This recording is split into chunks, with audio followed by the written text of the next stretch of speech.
and then there's a knob. You know, move pan up, down, right? How loud? But we don't have to kind of scoot it back. How loud? I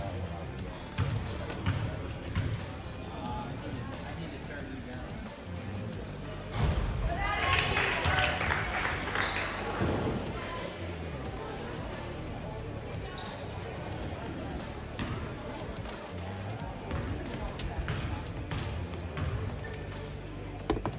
You doing that again? Yeah.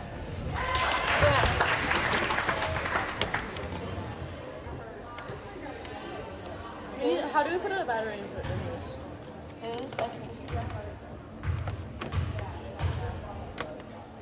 feel like your battery input is 12.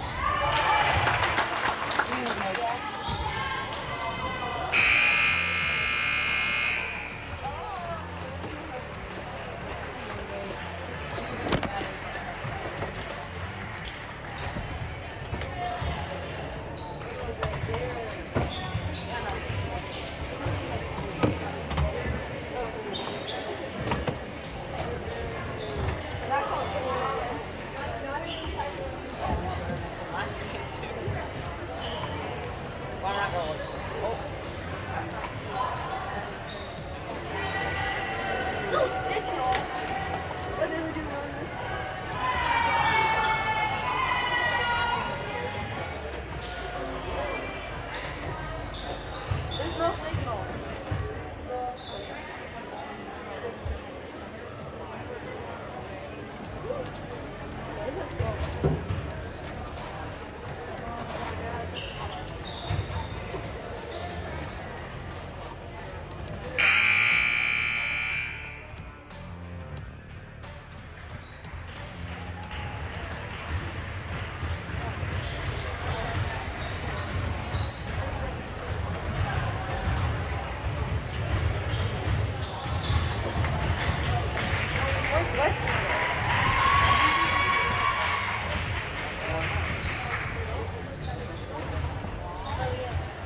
Welcome to the Bears Den as we got a girls basketball game here on the Golden Bears Sports Network.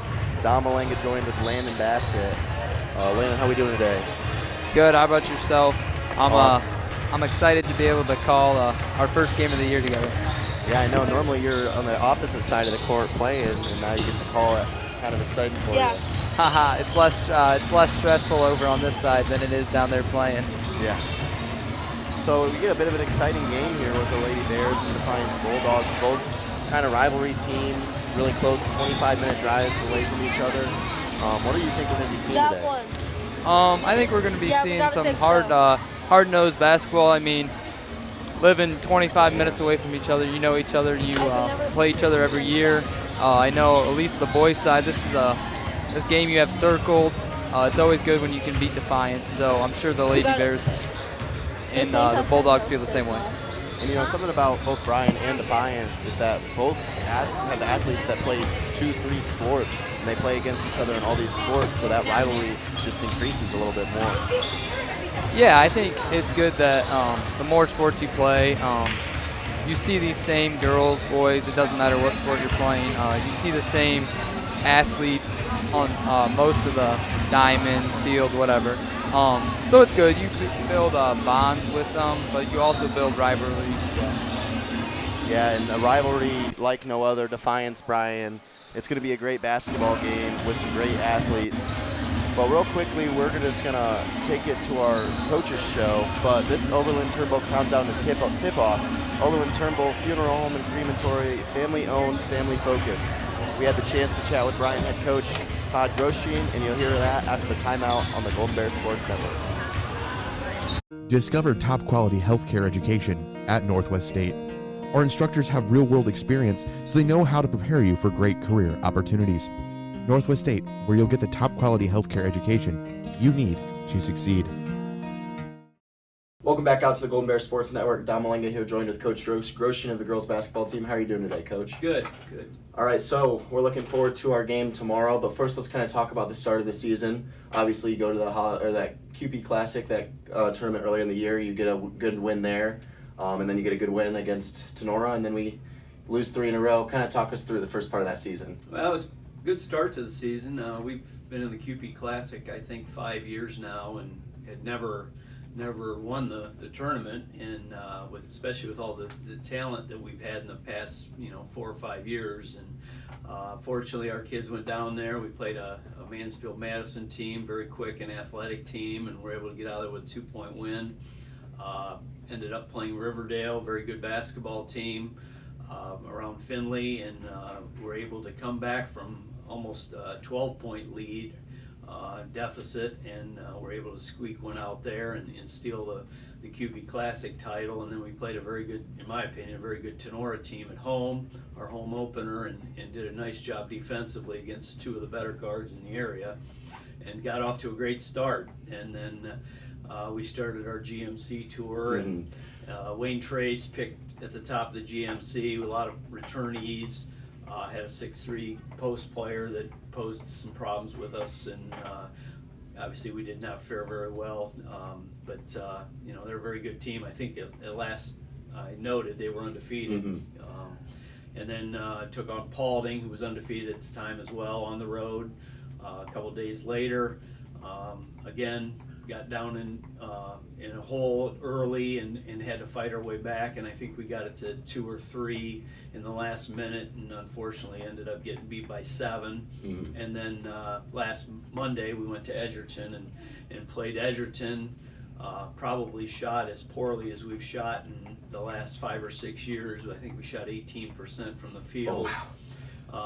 Entered the fourth quarter down 10, and our kids were able to get it tied with 45 seconds left. We had a possession to take the lead and missed the shot, and then ended up having to foul. And unfortunately, we fouled the wrong girl, the Farnham girl, and she made all her free throws. So, we've kind of, stubbed our toe here.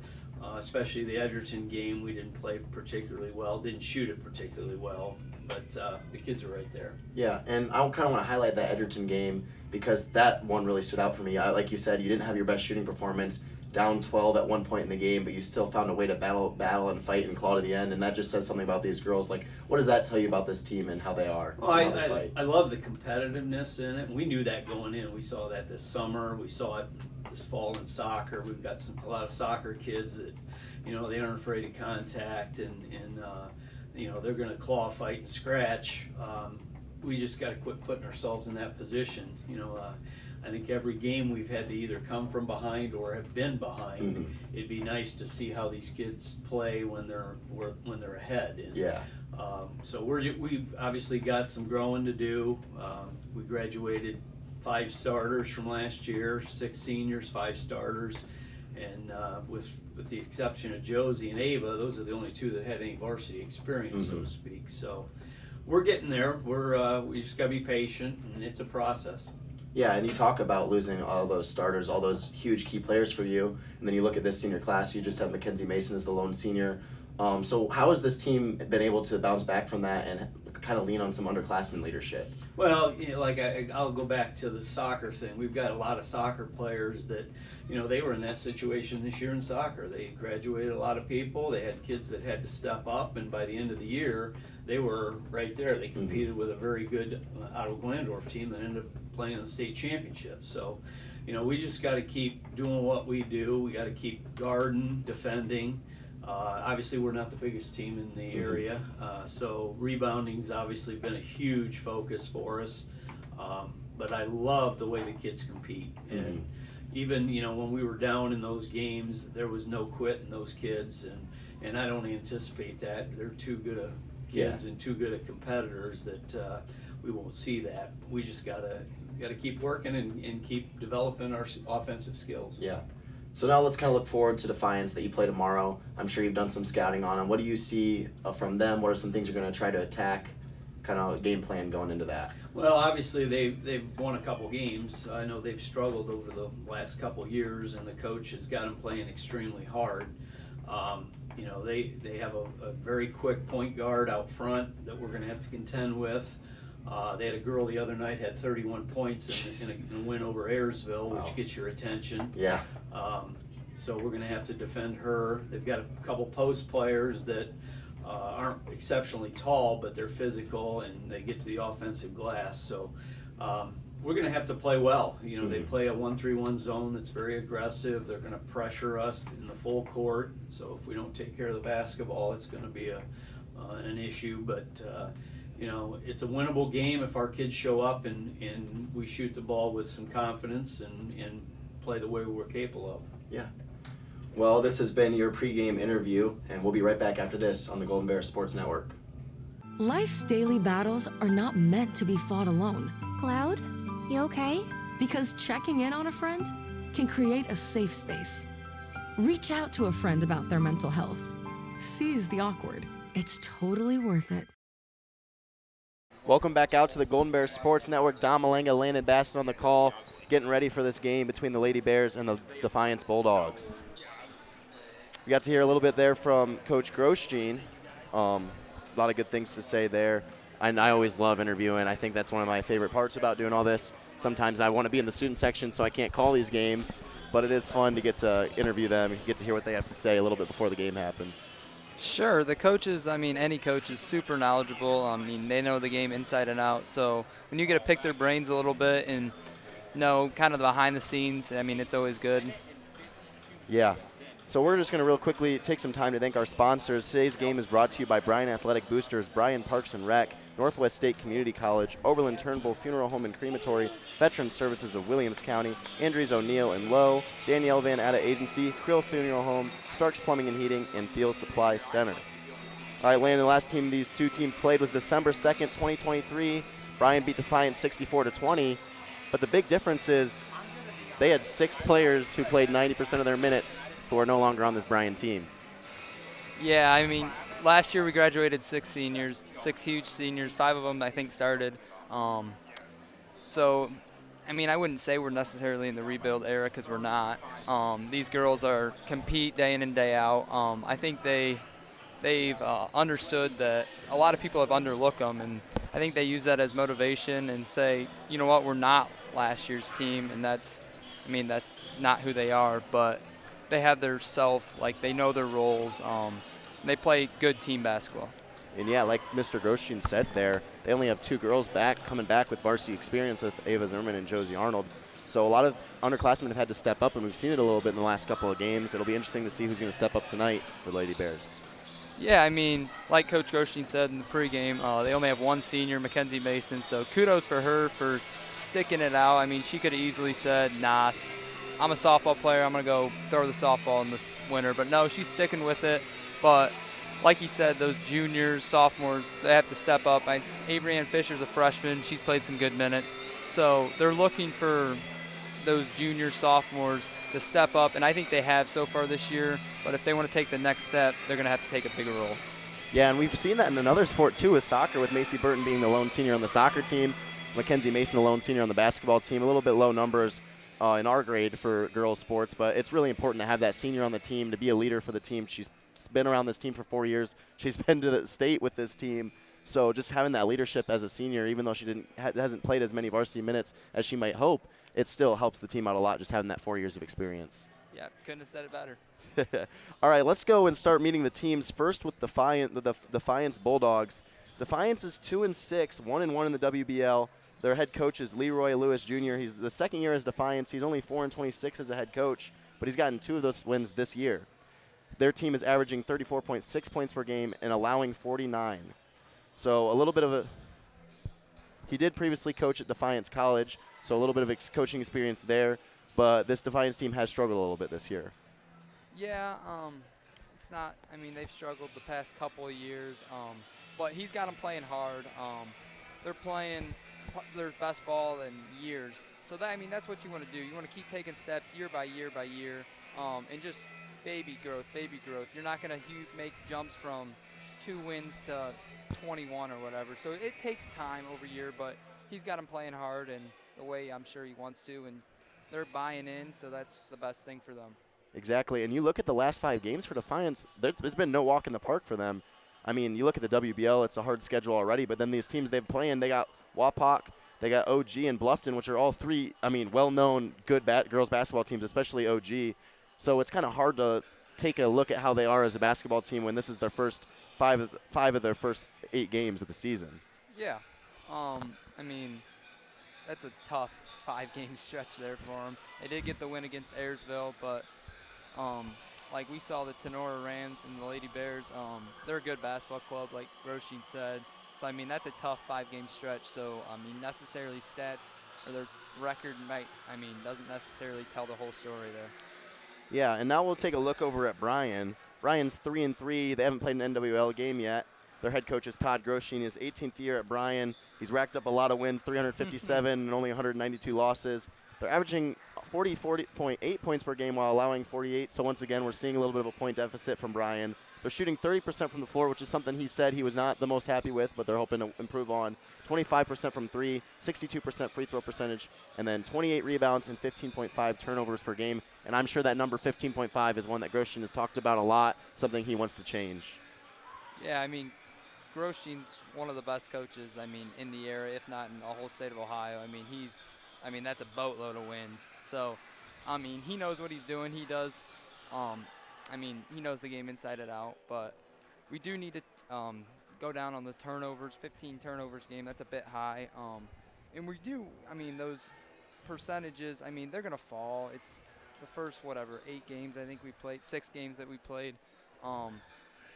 As the season goes on, shooting numbers do tend to go up. So, yeah, and let's look at their previous 5 games here for the Lady Bears. Had a real close loss to Edgerton, lost 45-48, lost at Paulding 40-47, lost at Wayne Trace. But then we see they started the season off with 3 wins against Sonora and then Riverdale, winning that QP Classic for the first time in a while, which Coach Groshine had mentioned. So a hot start and kind of fell off a little bit. But a lot of these games are real close, couple possession games, and then at the end they had to foul and lose some points. But yeah, these girls are hungry for a win. They haven't won since Thanksgiving break, I believe. So, close wins. 45-48, 40-47. Those are close games that could go either way. But it's about, like Coach Groshine said, they want to start fast. Instead of playing down, play to the lead. And, when you have the lead, it's always good, right? Instead of coming from behind. Yeah, all right. So we're just going to take another real quick break, and we'll be back after this on the Golden Bears Sports Network.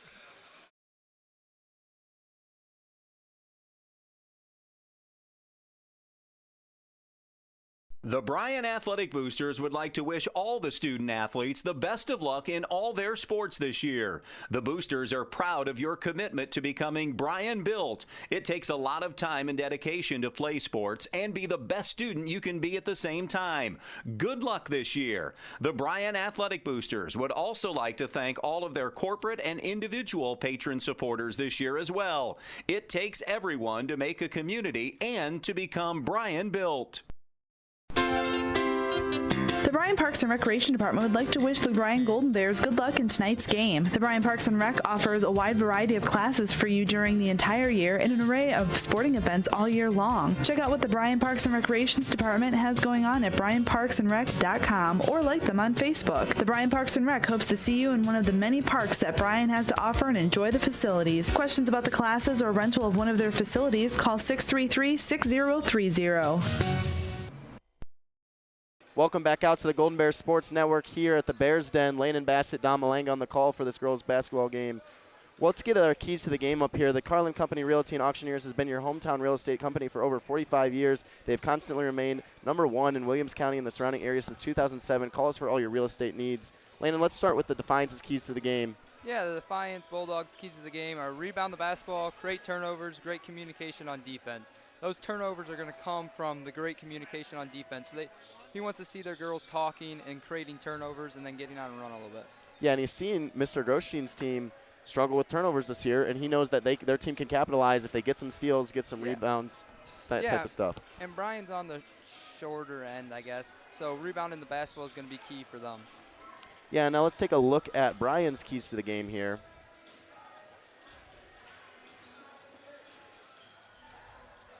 Yeah, so Bryan's keys to the game are going to be get off to a good start, need balance and scoring, and shoot the ball with confidence.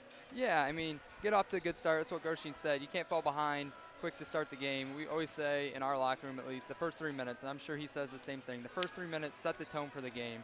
It's either you're setting the tone from the opposing team, hey, this is how we're going to play, and we're going to play this all day. And then need balance and scoring. I mean, we need more scoring threat. He wants to see the balanced scoring threats. I think that's just moving the ball, getting open shots. Our offense gets a lot of threes. So getting those open threes and getting the confidence in the girls again that, hey, we're one of the best in the area. Yeah, and you see Josie Arnold very high on the scoring sheet, but he wants to see everybody scoring. So yeah, and that was one of the last keys, shoot the ball with confidence. I mean, open looks, they get a couple knocked down, they're going to have confidence. All right, let's go get our game officials. Tri-State Vision Center has been serving the area since 1977. Contacted either our Bryan or Montpelier offices for all your eye care needs. Today our officials are Kobe Baker, Alan Miller, and Jeremy Tahiti. This has been the Oberlin-Turnbull Countdown to Tip-Off. Oberlin-Turnbull Funeral Home and Crematory, family-owned, family-focused. We'll be back after a short break on the Golden Bears Sports Network. Discover great job skills training at Northwest State.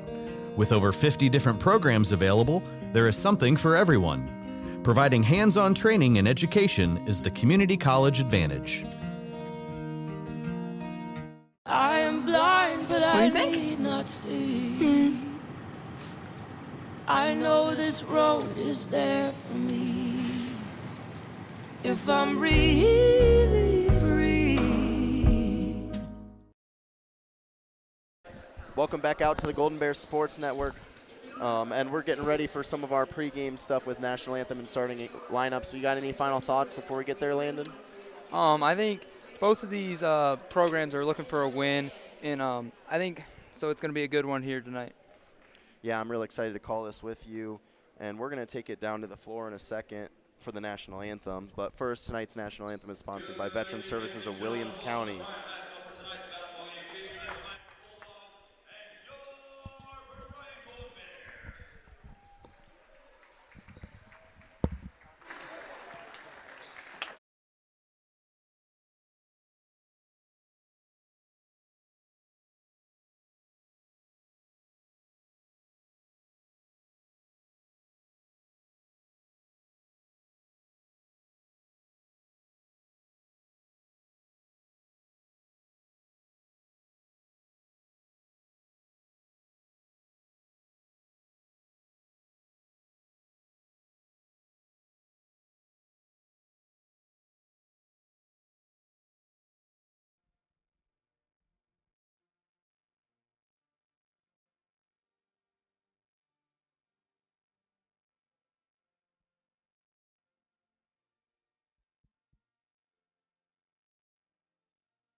You know, Landon, the National Anthem's a lot cooler when you get the video screen with all the cool features they got on it now. We're real lucky to have that stuff in the gym now. We are. We're lucky to have some of the nicest technology around. All right, now we're going to hit the starting lineups for both the Lady Bears and the Defiance Bulldogs. Starting lineups are sponsored by the Allie Held Herman Memorial Walk/Run. Mark your calendars and lace up your shoes for the 5th annual Allie Held Memorial Walk Run on Saturday, July 19th, 2025 in the McDonald Ruff Ice Rink. All right, we'll start with our starting lineup first for the away team, the Lady Bulldogs.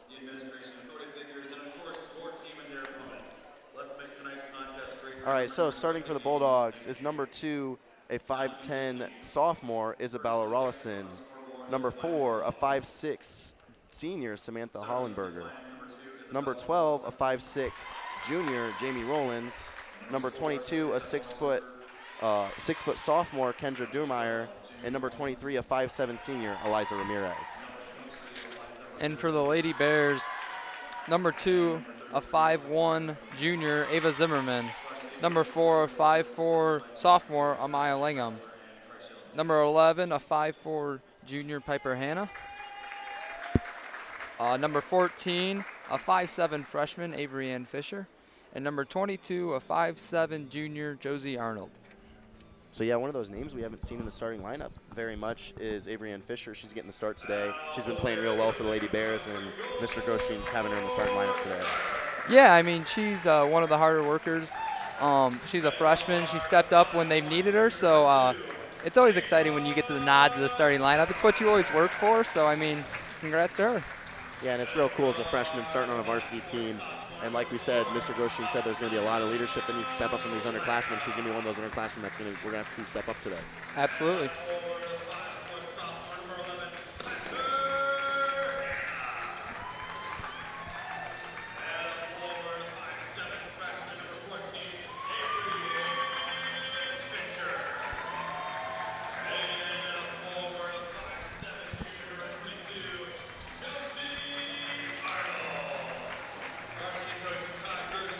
You know, I always wish I still played basketball so I could be the guy that does the handshakes in the line there. I think that's the best job in all of basketball. Man, we've been to a lot of games, a lot of places. Nothing does it better than here. Turning off the lights, a spotlight. I mean, nothing beats it. Yeah, even you guys get a little fun video on the scoreboard. Get to high five the fans. It's a lot of fun. It is a lot of fun. It makes it enjoyable. Yeah, we're getting ready for tip-off here for the Lady Bears. It'll be Josie Arnold taking the tip. And it'll be Isabella Rollison getting it for the Bulldogs. Ref making his final adjustments, and we're up. Rollinson will get the ball first, but Hannah will get the board to start. Hannah finds Zimmerman. Zimmerman dribbling around the letters. It looks like the Bulldogs are almost in a zone look there. Yeah, Grosjean said they were going to play a 1-3-1 zone. It looks like that's what they're playing as Fisher has the ball in the corner, trying to dribble out of that pressure here. With that 1-3-1 zone, as a shot goes for Langham, misses off the back of the iron. But Zimmerman does a good job to get the rebound here. Steal there by Defiance, and now they're on a fast break here.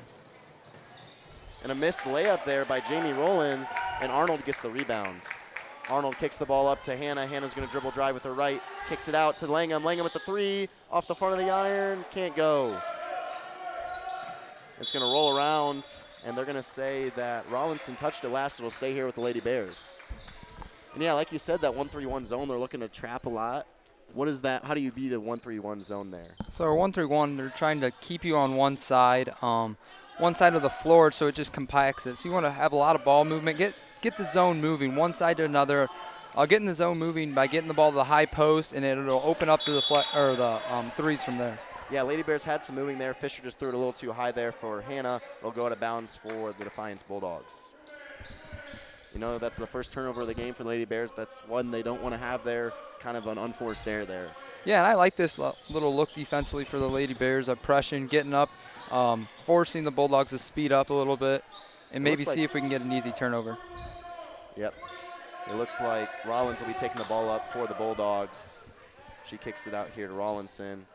Rollinson trying to find Ramirez down low. Ramirez does a little move there, but can't get it over Arnold. Then Dumeyer gets the ball there, puts the ball back up and gets fouled. They're going to put that foul on Amaya Langham there. That's her first, team's first. They said it wasn't shooting, though, so it'll be under the basket for the Bulldogs.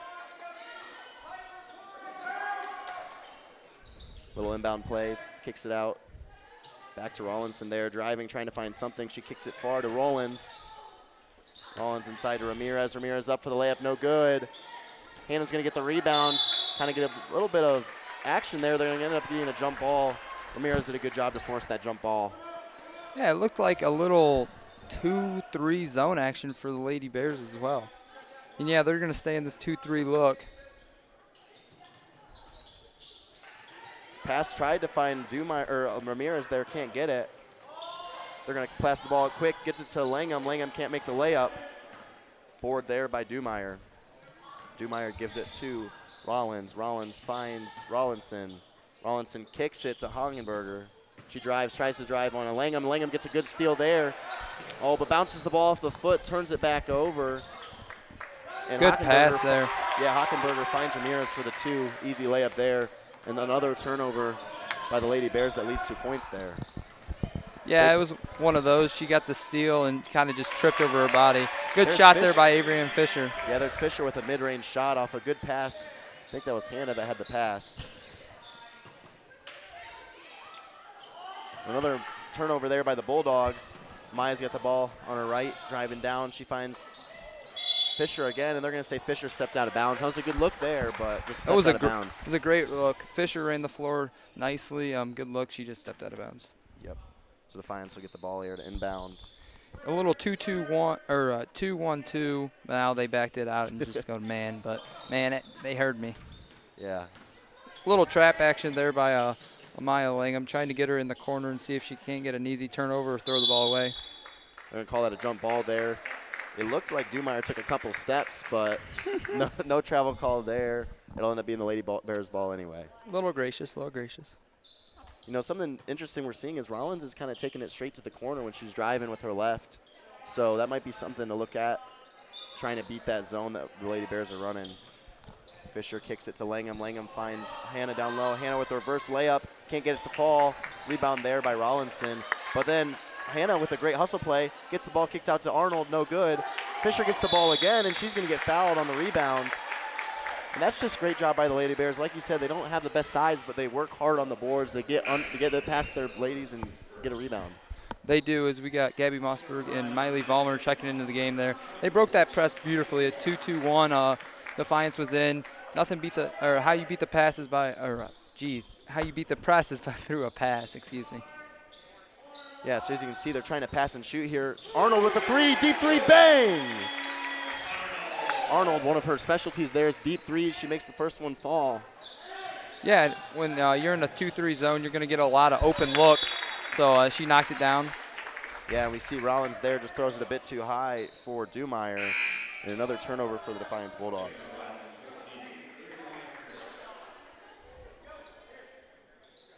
Quick Fisher's break there for Fisher, yeah. Fisher's going to come right back into the game. Hannah's going to come out. Zimmerman's going to take the ball up the court now. A little bit of a press here, putting pressure on the Lady Bears. Mossberg does a good job to keep the ball. Fires up to Fisher. Fisher's going to go up, finds the pass to Vollmer. Vollmer getting a little bit of contact, can't get a layup to go. Some of the Bryans fans and Coach Groshi wanted that to be a foul, but no call there. And Miley trying to get a steal on the ball, gets a little bit too much wrist, and that's going to be a foul for the Lady Bears. Miley's first, team second in the quarter. We're seeing a lot of really quick transition basketball right now, a lot of steals, a lot of turnovers, and just trying to run down, get a quick layup. Yeah, both teams are trying to get up and run. The Bears are doing a beautiful job breaking this press just by passing the ball, and they're getting open looks now. They haven't fall necessarily yet, but they're getting good looks. Dumeier will get the ball. She'll pass it out to Rollinson in the corner for a three. Off the back of the rim, won't go. They're going to say that it went off Ramirez, and it's going to be the Lady Bears ball again. It was a good play by the Bulldogs out of the blob, baseline out of bounds. Just threw it into her, and then they just screened right forward to get an open look. Fisher does a really good job trying to keep that in. Unfortunately, can't keep it with her. But this Lady Bears team is breaking the press. They're just passing a little bit too hard. Good steal there by Mossberg. Gets a hand on it, but can't keep it in bounds. So it'll stay here with the Lady Bulldogs. But yeah, like you said, they're breaking this press pretty easily right now. They're just some unforced errors with the passes. Yeah, they're just getting into the half court and just being a little bit careless right now with the basketball. Rollins here trying to work on Zimmerman. Finds Rollinson down low and gets the layup to fall.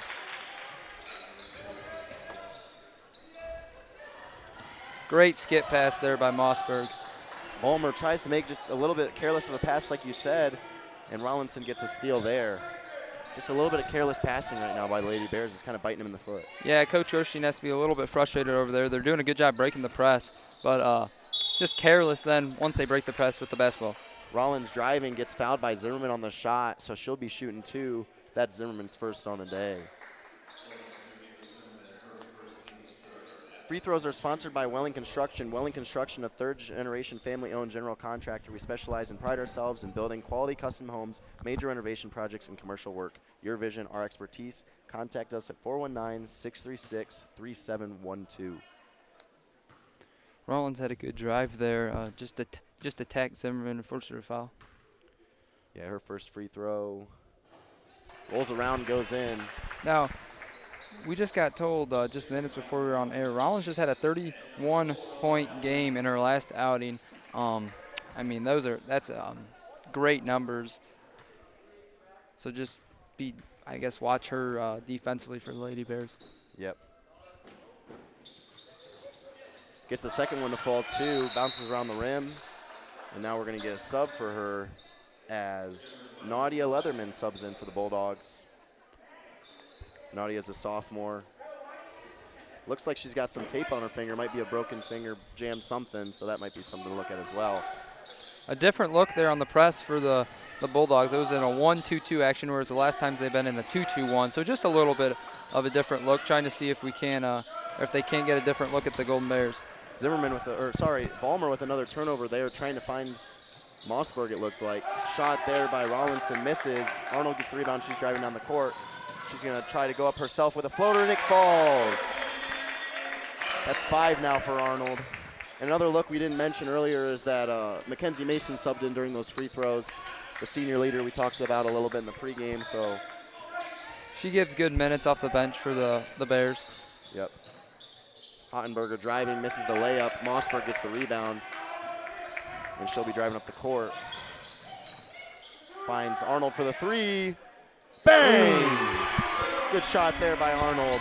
And that's already 8 for her. It's exactly what she wants to see.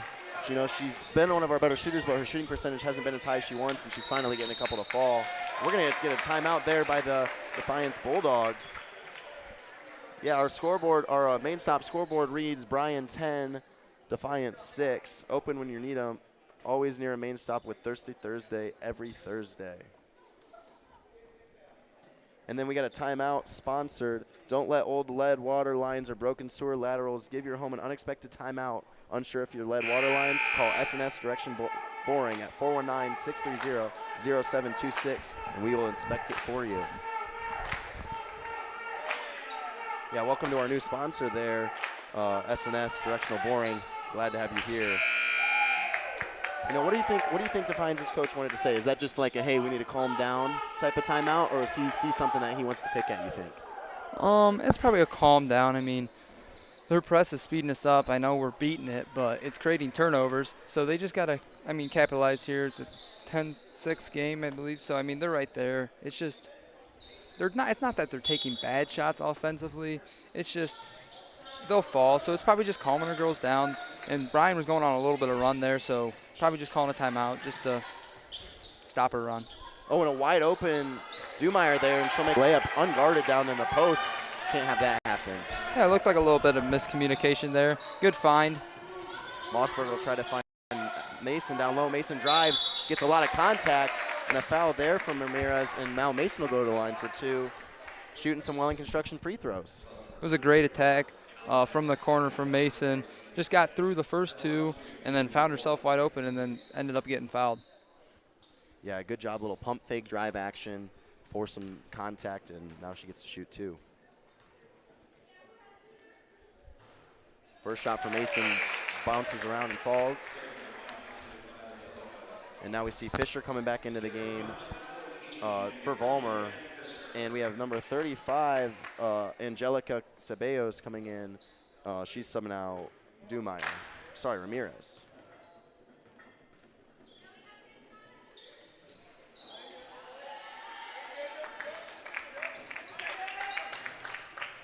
So now we see a different look here for the Bulldogs a little bit. A couple subs came in.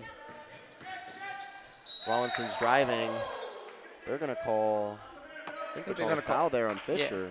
Yeah, they're going to call a little push. Or on Amaya Langham, actually.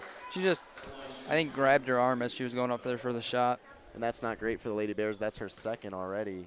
And now we have Rollinson shooting Welling Construction free throws. Her first shot falls. And now I wasn't surprised here. They're going to have to sub out Amaya Langham. She already has 2 fouls. Don't want to get her into more foul trouble. So it looks like Zimmerman and Hannah are coming back in the game. Rollinson's second shot. Can't get it to fall. Arnold will get the rebound here, and she'll take it up the court. that's something with this team is even though they're smaller, they got pretty much everybody can take the ball up the court for them. So that's not really an issue with guards, as you see with some teams. Zimmerman's going to take a shot from the free throw line. Can't get it to fall. Bounces around, and Hannah with another rebound on the offensive side. She's going to try to kick it to Mason. Can't quite get it. Get it touched a little bit by Rollinson, and it'll stay down here with Lady Bears. Yeah, I like what we're doing offensively, attacking the zone. Look from Defiance. They're in a 2-3 zone right now. Just a lot of ball movement and then attacking the gaps. Arnold in this corner. Another three. Nylon. And that's already 11 points in the quarter there for Josie Arnold as she adds to the Lady Bears lead. Just what Grosjean preached in the pregame show, shooting with confidence. Josie saw a couple early fall in, and now, I mean, her confidence is through the roof. She also grabbed the rebound there. Yeah, Rollinson missed shot. Arnold got the rebound, finds Hannah. Hannah tries to drive, kicks it back out to Zimmerman. Zimmerman kicks it into Fisher. Fisher driving, kicks it back out to Zimmerman. Zimmerman with the three. That's going to be short. And a rebound there by Hockenberger. And she'll be taking the ball up the court. She flings it up to Rollins. Rollins finds Fernandez there. Fernandez tries to kick it back. Real big skip pass there back to Rollins. Rollins with a shot, and it goes. So a little bit of back-to-back three-pointers here. Rollins and Arnold going back at it. We saw a little bit of sloppy early on. Now we see a lot of offense. Yeah, another one goes there for Hannah. It's a great find by Arnold. Finds her in the corner unmarked. And that's another two for the Lady Bears. 18 seconds left on the main stop scoreboard. Arnold's going to get the ball off That was a great trap by Mackenzie Mason to force, or she came to the double, forced her, and she just dribbled it right off her knee. And then Arnold finds Zimmerman with another three. And this Lady Bears team is heating up. We're going to call a foul there. Grosjean is not happy with that. Just an unnecessary foul with 1 second left on the clock. Unnecessary foul. You're that far from the basket. I mean, 1.6 left. You don't need that. And now they're in the bonus, so they send them 2 free throws. And that's already that's already Zimmerman's second foul. Mossberg tried to sub in a little bit early. They said, no, she's got to take a free throw first. So now Rollins will go to the line. And she misses. And now Mossberg gets to sub in. You know, Grosjean's going to be a little bit disappointed considering 2 of his starters right now have 2 fouls in the first quarter. We're going to get another sub for Defiance as well. Actually, 3 people sub out as Rollinson, Fernandez, and Hockenberger sub out. Second shot by Rollins is good, and that'll cut the lead to 6 for the Lady Bears. Arnold will chuck up a shot. Oh! From our angle, it looks like it almost went in, but the way she has a hot hand early, I thought that might go. At Oberlin-Turnbull Funeral Home and Crematory, we understand that family is at the heart of everything we do. Being family-owned and family-focused is not just a slogan for us, it's a way of life. We walk alongside you during life's most challenging moments, providing a guiding hand and a shoulder to lean on. With heartfelt care and attention to detail, we tailor each service to honor the life and the memories of your loved one. We treat you like family because your journey is our journey. Oberlin-Turnbull Funeral Home and Crematory. Family-owned, family-focused. Here at the Williams County Veteran Service Office, our mission is plain and simple. We are here to serve our local Williams County veterans and their dependents. We are staffed with trained service officers who have the compassion and understanding to assist their fellow veterans in obtaining all federal and state benefits that they have earned. Additionally, we provide emergency financial assistance and transportation to VA medical centers. So if you're a veteran or a dependent of a veteran, stop in today and see how we can help you at the Williams County Veteran Service Office. Welcome back out to the Bears Den here where we got Lady Bears action here, Brian. 19-13, the main stop scoreboard reads after the end of the first quarter. Landon, what have you been seeing so far? Yeah, both teams have showed a press, a lot of turnovers early, especially for the Lady Bears. Kind of just careless with the basketball. We're breaking the press easily, but then once we get past the press, we're just speeding up, and that's what the press does to you. Not only does it give you a different look, but it also speeds you up. It's a good pass there. Yeah, but Arnold does a good job to get her hands on that, but just rolls back around there for Hockenberger. She'll kick it to Rollinson. Rollinson drives, misses off the side of the backboard. And Fisher gets the rebound there. Something we've been seeing with this Lady Bears team is that they've been breaking this 1-3-1 zone very easily, finding really good open shots. So we'll see if Defiance is going to stick with that as Arnold kicks to the corner for Thiel. Thiel chucks one up, and it goes. The Lady Bears can't miss. Some good early confidence from the Lady Bears, just like Coach Goshteen said, just shooting with confidence. And that's what we've been doing so far. We'll see a kicked ball there. I'll tell you, Lynn, that's something I see a lot of times in girls basketball is those girls like to kick their feet out. I know we got a lot of soccer players on their team, but that's something I've seen for 4 years. It's like they get confused what sport they're in. This out-of-bounds play, the Bears go to a 2-3 zone. Yeah, we've seen that a lot recently as Rollinson tries to find Hagenberg, can't get it. Fernandez tries to chuck one up, can't get it as well. Kicks the ball to Thiel. Thiel finds Arnold. Arnold's going to drive, put some work on Rollins, and she'll get a 2 to fall. Another shot, good. Josie Arnold's doing it both ends, out there in the three-point line and down in the 2 land. Back man look for the Lady Bears. A lot of times when they take the ball out of bounds, you'll just give them a different look because they call one play thinking they're a man, and then you'll throw in the zone just to get them a little mixed up, play a little cat and mouse game. Yeah, and Rollins trying to do some work on Fisher there. She'll kick it out to the corner to Hockenberger. I think she got away with a double dribble there. Yeah, and a lot of contact there by Arnold. Tries to swat the ball away, gets a little bit of everything, ball and arm there.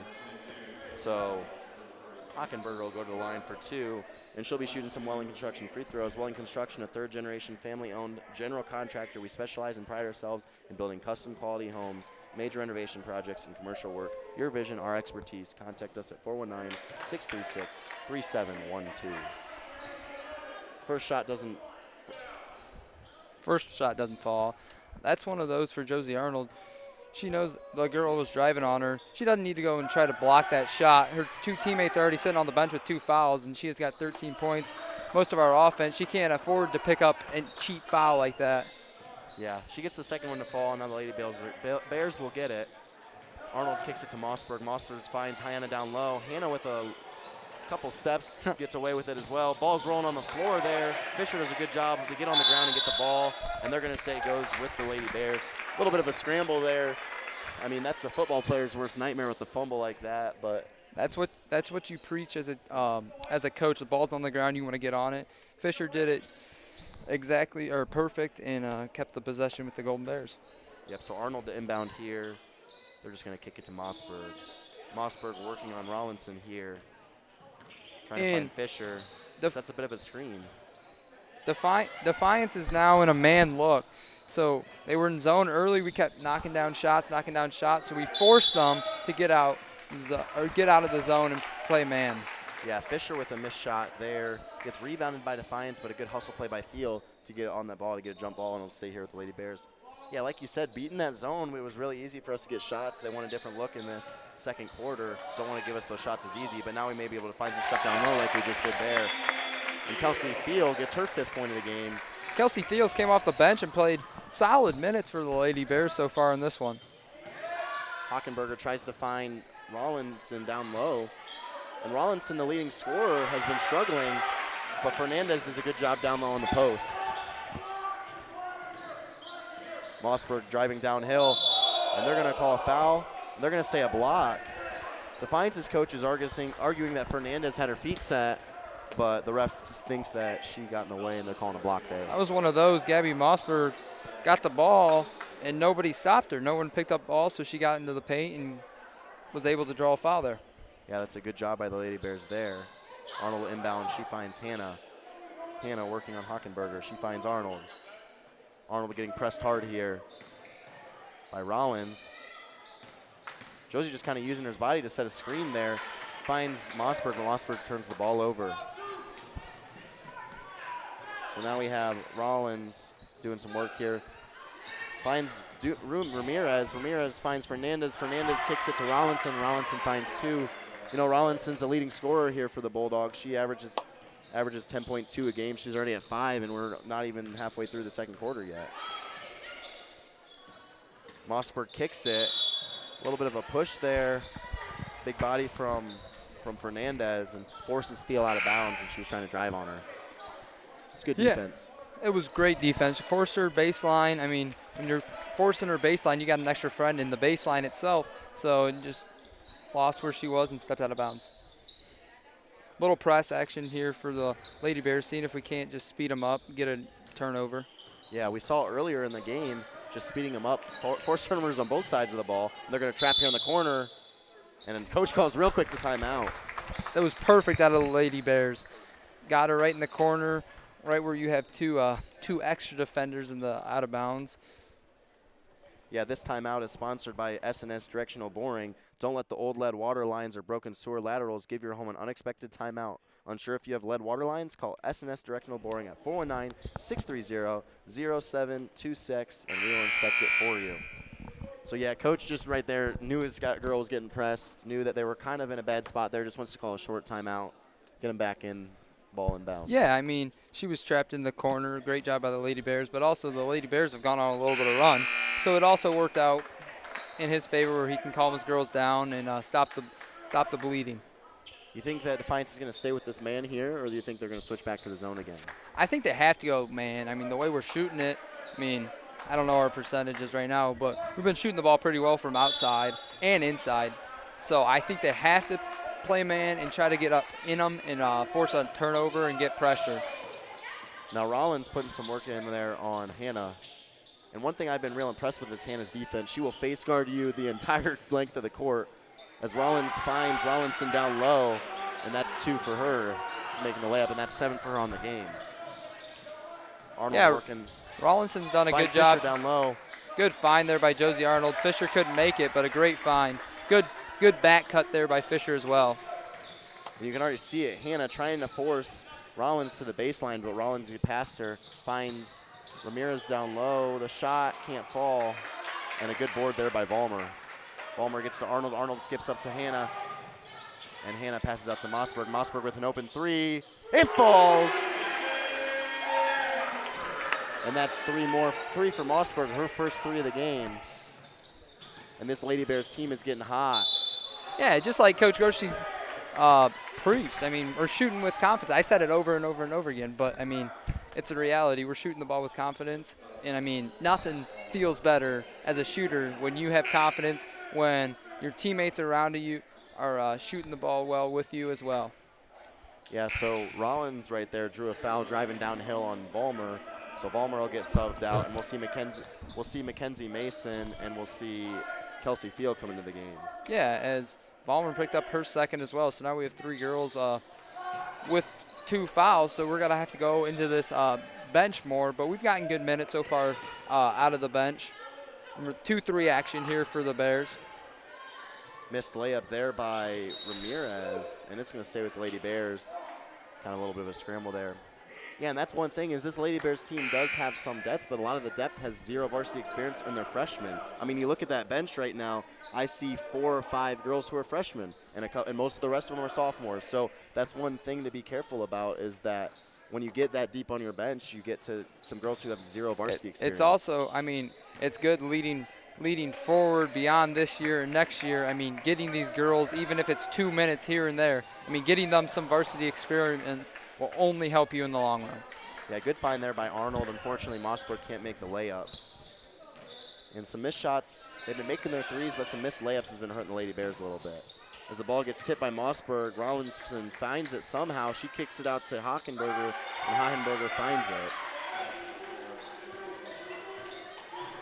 As Defiance's coach is yelling 2-3, 2-3, 2-3. As they're gonna, so it looks like they're gonna go back to that 2-3 zone and just hope that they find shooters in the zone.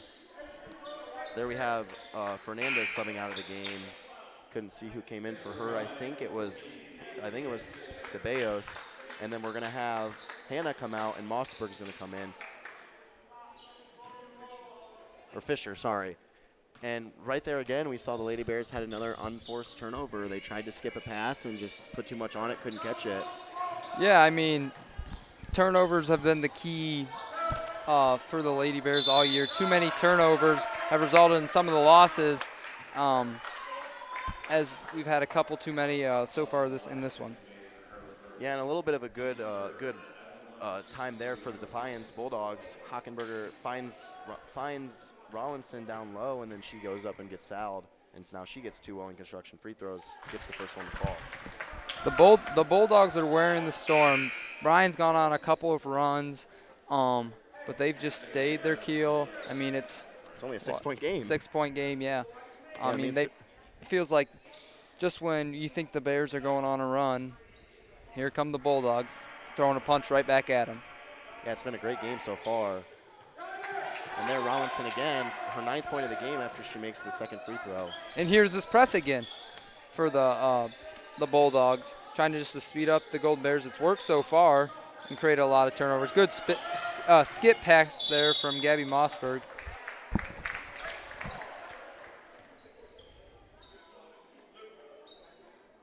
Now the Lady Bears are going to get the ball in a blob. I think Josie was calling a play. It looked like she was calling for a timeout, but that's their play. Arnold looking for Mossberg. Can't find anybody. She's going to chuck it up. Mossberg does a good job to just keep the ball there. She's going to find Arnold in the corner. Arnold's going to drive here on Hasselbring. Kicks it to Mossberg. Mossberg drives to the right. Rollins did a good job over there bumping, making sure Josie doesn't get a nice, easy look, the way she's been shooting it. Fisher top of the key. She drives, tries to find Mason down low. Can't, just a little too low there. Coach Grosjean's preaching. She gets that far, she might as well go up and score a layup. I mean, she had a block shot, or not even a layup, but she had a little floater, but unselfish basketball there. It was just a bit too hard. Yeah, she had the right idea. That's just a real tough angle to make a pass at. Tough angle. I would like to see her just to shot that one. Big screen there, and another shot to fall for Rollinson, and that all started right there from Roth with a great screen, opening up for the Bulldogs, and now we got a full timeout from Coach Grosjean. Timeout sponsored by SNS Directional Boring. Now our main stop scoreboard reads 29-26, and even though the Lady Bears have knocked down some shots, Defiance, like you said, they're still in it.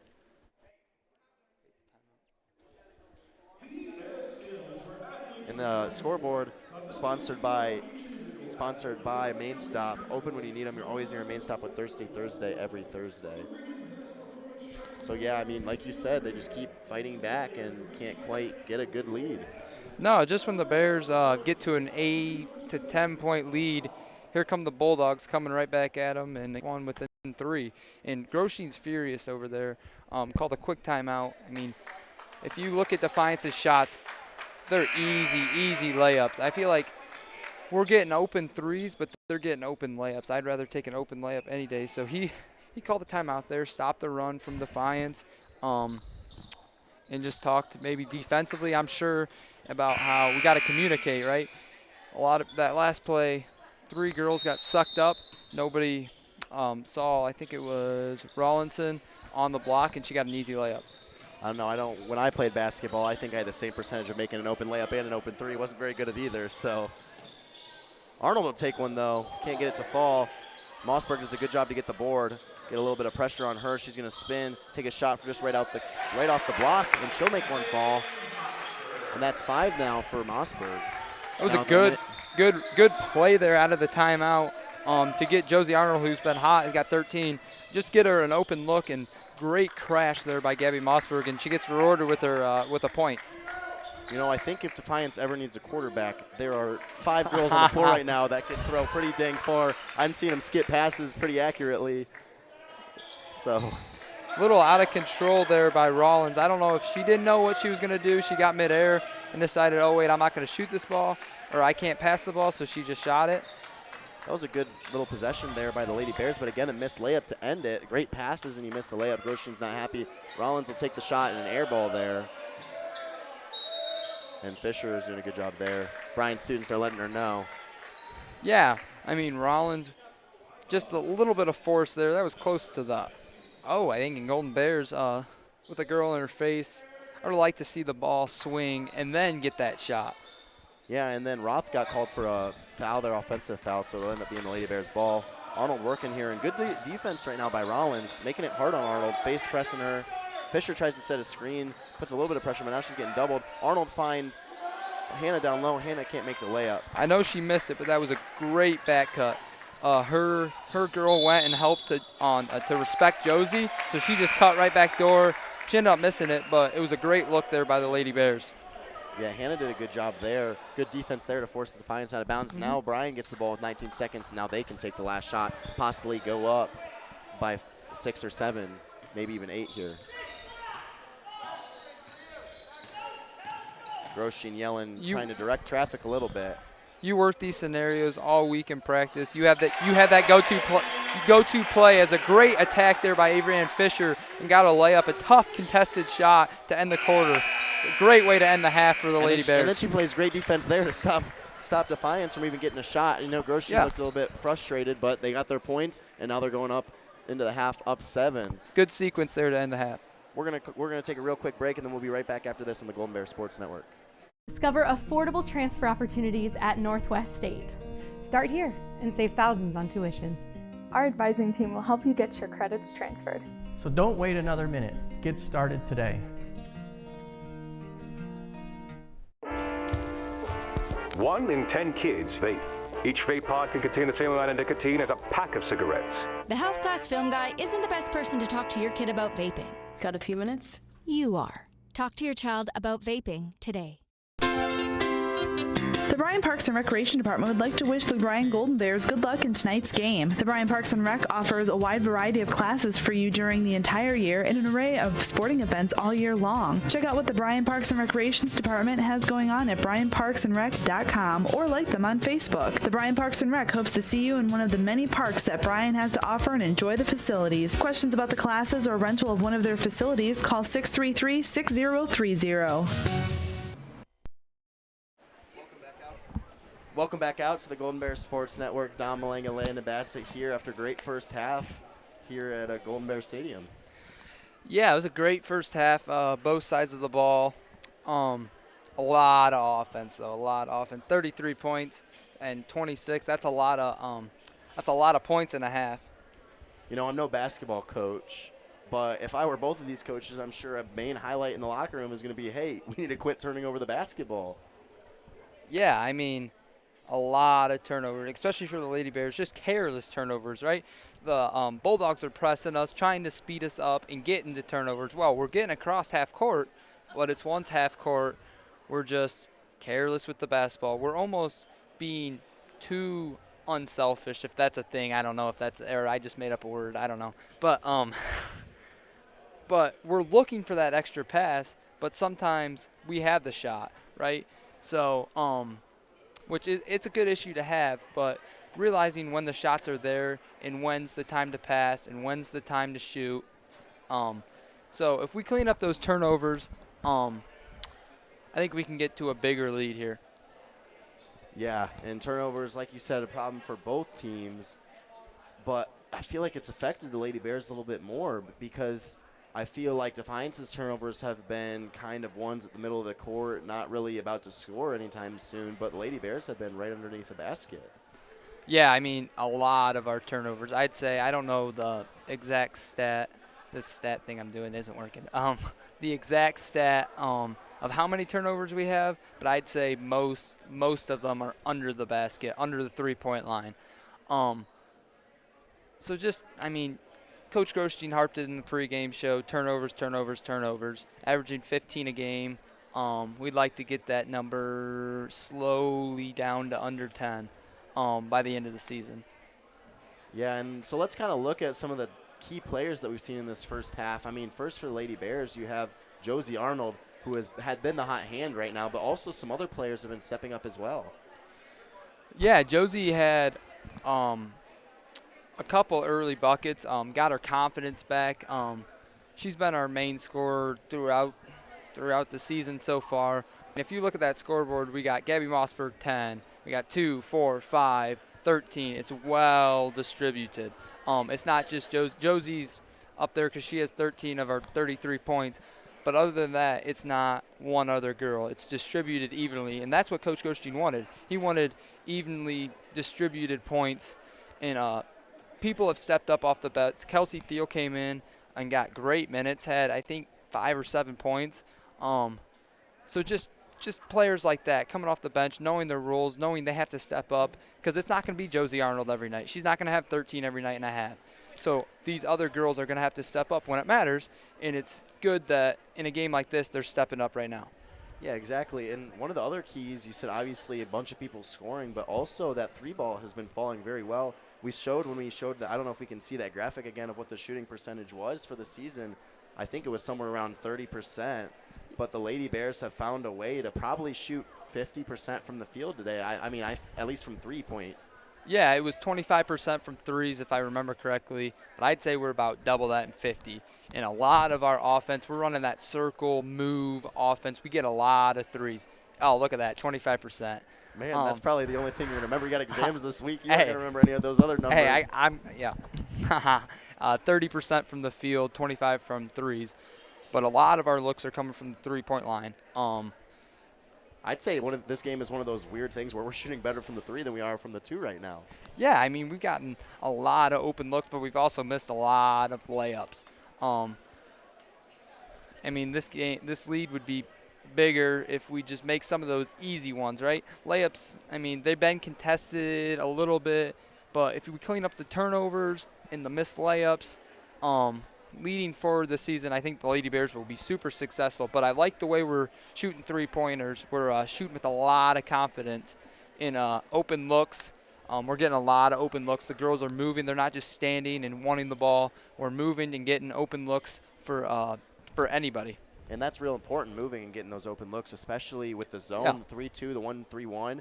Just passing, moving, breaking that zone, and then finding an open shot has been a great strength for the Lady Bears. Yeah, I mean, I think they've thrown 3 different defenses at the Lady Bears, and we've adjusted to every single one.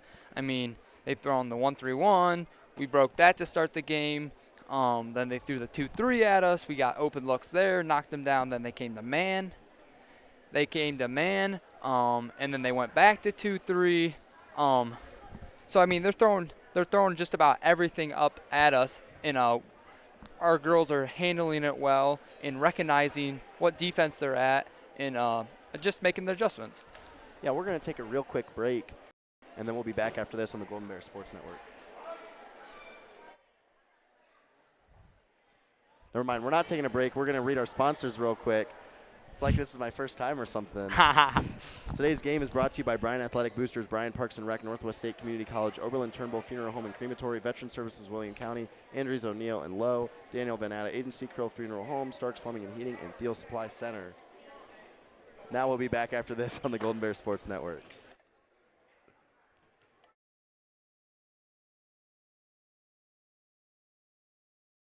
The Bryan Athletic Boosters would like to wish all the student athletes the best of luck in all their sports this year. The Boosters are proud of your commitment to becoming Bryan built. It takes a lot of time and dedication to play sports and be the best student you can be at the same time.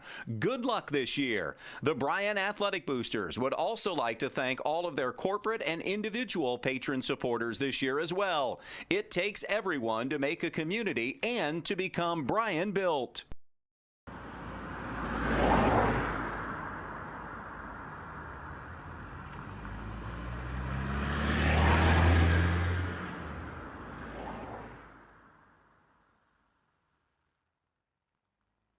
Discover top-quality healthcare education at Northwest State.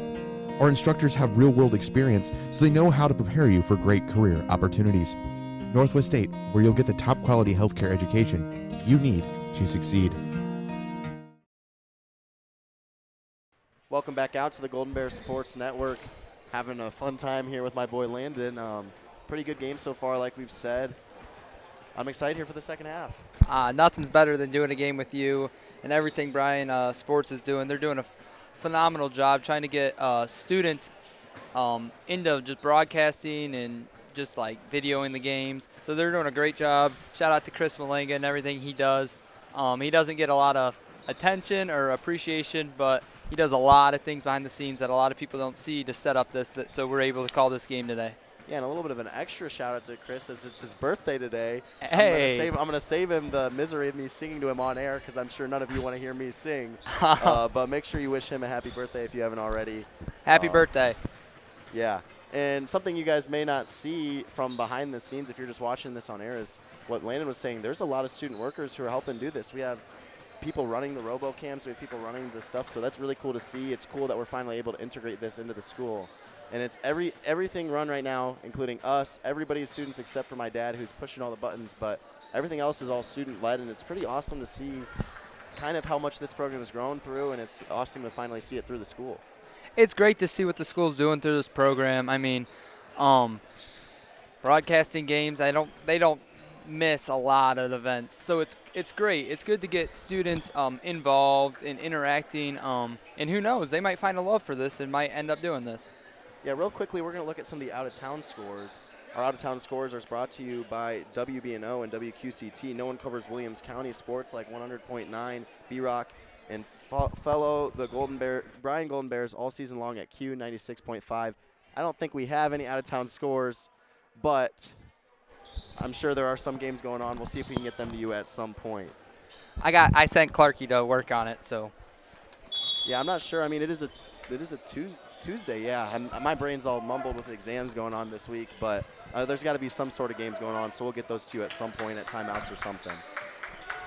All right, so second half of the game has started, and right away we're going to see the Bulldogs being a little bit aggressive there as Ramirez misses a shot.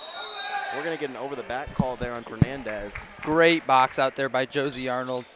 Hit her low, and she reached over and got the foul called. And here comes this press again from Defiance. I don't know quite know what they're in. It looks like a 2-2-1. It might even be a man press here. Oh, nope, never mind. Zimmerman's going to be able to get the ball pretty easily and break it. It looks like they're going into a one. No, they're just going man. They're just face guarding Josie. Face guarding a lot of times. Just trying to take away Josie and try to make somebody else scores. We see Amaya Lingham and Ava Zimmerman come back in the ballgame after they picked up 2 quick fouls there. Yeah, and kicks it out to Fisher. Fisher can't get the shot to fall. But it's good to see some confidence from the freshman. Fisher's doing a great job guarding this on ball. The shot there by Rollins can't fall, and a good job by Langham to get that. One thing I've been real impressed with this team specifically as the ball gets poked away, they're going to say it stays here. One thing I've been real impressed with this Bryan team is their defense. You see 3 or 4 girls who are very comfortable with face guarding, which sometimes can be an issue, but they are real quick on their feet, they're fast, and they play really hard defense, force a lot of turnovers, make it hard to score. Zimmerman's going to get a shot on the inbound play, and it goes. And that was a great weave screen action out of the out-of-bounds play to get an open look. And Zimmerman's going to pick up a dumb foul there at the 5th. Langham. Oh, they're going to put that on. No, you're right. I should have listened to you. My fault. Yeah, Zimmerman was just trying to steal the ball away at the halfway, just about the circle, and so now she picks up her 3rd. Groshing is very frustrated by that, as you can see. One of his top scorers has to get subbed out of the game. Just another careless foul. I won't call it a turnover because it was a foul. But, I mean, they weren't even over half court yet, and we're fouling, just reaching in, trying to steal the ball. There's no need. You already have 2 fouls. Just play with your feet and keep your arms up. Yeah, and Mossberg was subbed in for the game, and she was working there on Rollins, and she forces a turnover. Rollins, I think she thought that Fernandez was cutting down to the block, but couldn't get one there. So now Mossberg will take the ball up the court. She's going to find Langham. Langham will kick it to Fisher. Fisher's going to drive with her left. Goes up for a layup. Good defense there. She got fouled when she was going up. Great call there. Yeah, Hohenberger with the foul there. I apologize. I've been mispronouncing her name the first half. Thank you to Nate for correcting me there. But now that we got a shooting foul for Fisher. And, you know, one thing you won't see is Fisher hasn't had a lot of points on the score sheet, but she's been a huge impact in this game as she makes the Welling Construction free throw fall.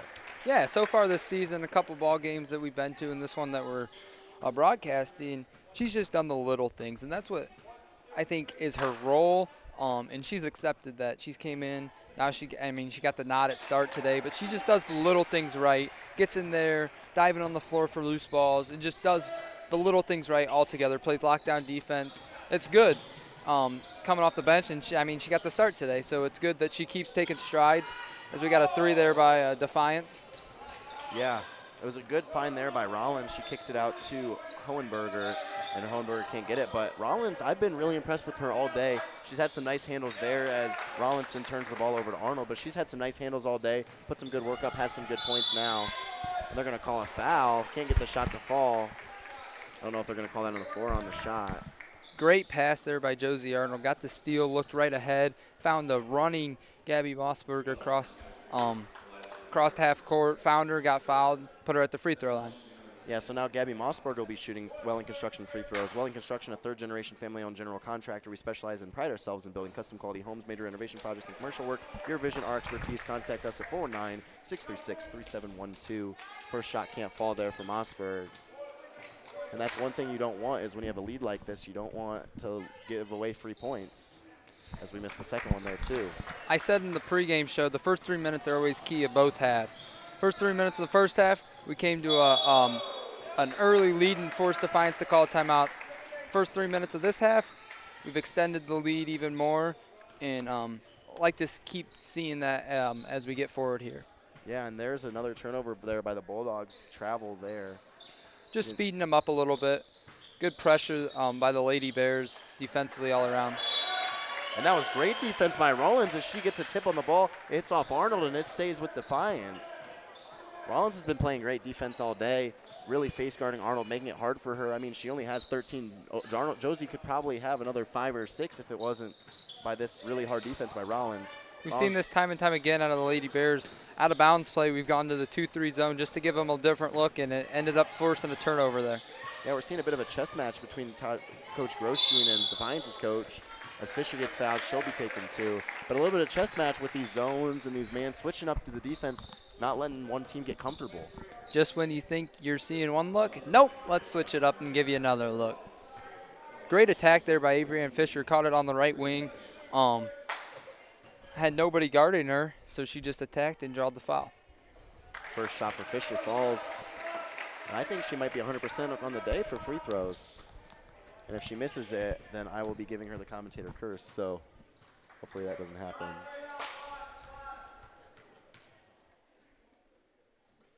Hey, no jinx, no jinx. That's good. I was a little bit worried there for a second. We'll keep you around.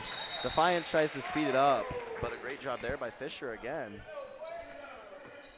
And it's going to stay here with the Bulldogs, but great defensive play. Almost looked like a defensive back there, turning her hips and getting the ball. Ramirez is going to work here. She passes it to Rollins. Rollins to Hohenberger. Hohenberger drives with her left, passes it to Ramirez. Ramirez finds Rollinson down low, and she'll get the 2 to fall. So once again, we see Defiance moving our defense and finding a shot down low on the block. Great execution by Defiance. The best way to beat a zone is through the pass, not through the dribble. They did that just to the tee. Passed it around and got an easy layup. Arnold for 3. Bang! Got it! Good pass there by, I believe it was Fisher, a kick out. Just where she left off in the first half. She picks back up on. Yeah, Arnold again just did a great job there. Now, a little bit of jelly there by Rollins. That was a great spin move, and then finished over Arnold for the layup. Mossberg driving for the layup now, can't get it to fall. Fisher's going to get the ball, and we're going to get a foul as she kind of gets body bumped by both Defiance players there. Again, Fisher doing the nitty-gritty, grabbing that rebound and then got fouled. And those are some of the things you can't teach. It's getting rebounds, working hard, hustle, and that was a really good job there. They're going to – I don't know who they put the foul on there. Oh, Defiance is at 5 fouls, so Fisher will be shooting. Yep, that is Ramirez's 4th foul. Yeah, and Ramirez has been pretty good for Defiance so far, and to be getting into foul trouble is an issue for her. So now we're going to see a sub here as Ceballos comes in for Ramirez. I think, did Fisher make that first one? Okay, we're keeping it alive. Let's see if she can make this one. She can. Just making the free throws, doing the stuff, and now she's got some points on the board now. Yeah, great minutes out of Fisher. I believe that's 10 now. They took it off the scoreboard because she was getting subbed out. But great minutes for Fisher as she stepped up, embracing that starting job, wanting to keep it. Yeah, and there Vollmer comes into the game now. She'll be guarding Fernandez. Rollins drives out to Rollinson. Rollinson with the 3. It's going to be wide left. Good fight there by Langham, and they're going to say it stays here. It went off Langham. A little bit of a fight the ball between her and Hohenberger, but the way Rollinson's been shooting it, too, we've been putting all this, Josie Arnold, how she's been shooting. Rollinson's got 13 as well. Expected that one to fall as well, as we see a little screen action for her, trying to get her an open 3 out of the inbound, but good defense there by the Lady Bears. Yeah, so now Rollins will get it. She'll drive with her right. She's trying to drive on Hannah. Can't get the layup to fall, but Rollinson gets the ball. She'll pass it. She gets it to Hohenberger. Hohenberger's going to drive with the right. She kicks it out to Rollins. Rollins driving with her right. She's a spin move. And a nice shot there. That's a real impressive shot there by Rollins. Yeah, she's had a couple nice drives and nice finishes. As Amaya Langham goes coast to coast, nobody picked up ball, and that is one if you're Defiance, you're just scratching your head on just the little things. Amaya just went coast to coast, easily got a layup. Good defense there by Hannah, trying to stop Rollins from another easy basket. I thought we were going to go back-to-back 1-2 punches there. And it looks like Mossberg's going to foul Hohenberger there. Let's see who they give it on. They are going to put it – no, they're going to put it on Langham, her third. Which is not good because now that's her third foul. And you can see Amaya's not very happy about that. Mackenzie Mason's going to sub in now. And now we have Hohenberger shooting some Welling Construction free throws. Her first shot falls. And now we're going to see Amaya Langham and Piper Hannah coming out. We're going to see Avery-Ann Fisher and Mackenzie Mason coming into the game now. Hohenberger's second shot. Can't find it. And a good job there by Roth as she just subbed into the game. She gets the rebound and then makes sure that it stays with her. It'll be a jump ball, and it'll stay here with Defiance. Oh, they ended up calling a foul there. They called that on Mackenzie Mason. That's her second. And a good job by Roth coming into the game, getting an easy little layup there. Defiance just being able to find those short shots. Mason's going to get the ball at the letters. She's going to drive with her left, trying to work on Roth here. She's going to dribble the ball off her foot, and it's going to go the other way. Now we're going to see Kelsey Field come into the game. Just a couple too many dribbles there. I like to see the ball get moved. That was just one side the ball was, so it's easy to guard. Get the ball to the other side and make the defense have to guard. Yeah, the issue is when you drive to the corner like McKenzie did there, you give yourself 2 extra defenders, and it makes it way easier to defend you. Good deflection there by Josie Arnold. Got her foot on it. It would have been an easy layup if not. Yeah, we'll get a blob here now from Hohenberger. She'll be throwing the ball in. Like you said, again, we see this 3-2 zone here. Oh, no, it looks like they just went to a man. And it's going to say he's going to go with the Lady Bears here. Got deflected off of Roth. Now Arnold will take the ball out of bounds. Main Stop scoreboard reads 47-35. Open when you need them. You're always near a Main Stop with Thirsty Thursday every Thursday. 3 minutes and 5 seconds left in the third quarter. Mossberg putting some work in on Roth. She'll throw it to Fisher. Fisher drives, takes it to her left. She's going to kick it out to Mason. Mason's also going to drive with her left. She puts a floater up, can't get it to fall. Fisher gets the rebound, puts it back, couldn't get it. We're going to get, let's see what they call it. We got an offensive foul. I'm not sure on who, though. Mackenzie Mason. That's her third foul. I'm not sure what they called that on there. It looked like motion, like he was, or like she was hugging her, but I'm not quite sure. I didn't quite pick up on that one. So now we see again, Lady Bears are in foul trouble. Yeah, she's got 3. Good thing is that was an offensive foul, so they don't get to shoot for that. Rollins driving, gets a screen set there. Almost gets that to fall. Great job there to get the rebound by Defiance. She puts it back up and gets it to fall. That was a great hustle play by Ceballos there. Setting the screen, getting the rebound off the pick and roll, and then putting it back up and scoring. We've seen a lot of this offense in the second half as Coach Grostein calls a timeout as we were stuck. Yeah, we Coach were Grostein stuck calls behind. a timeout, and we're going to take one with them. We'll be back after this on the Golden Bears Sports Network.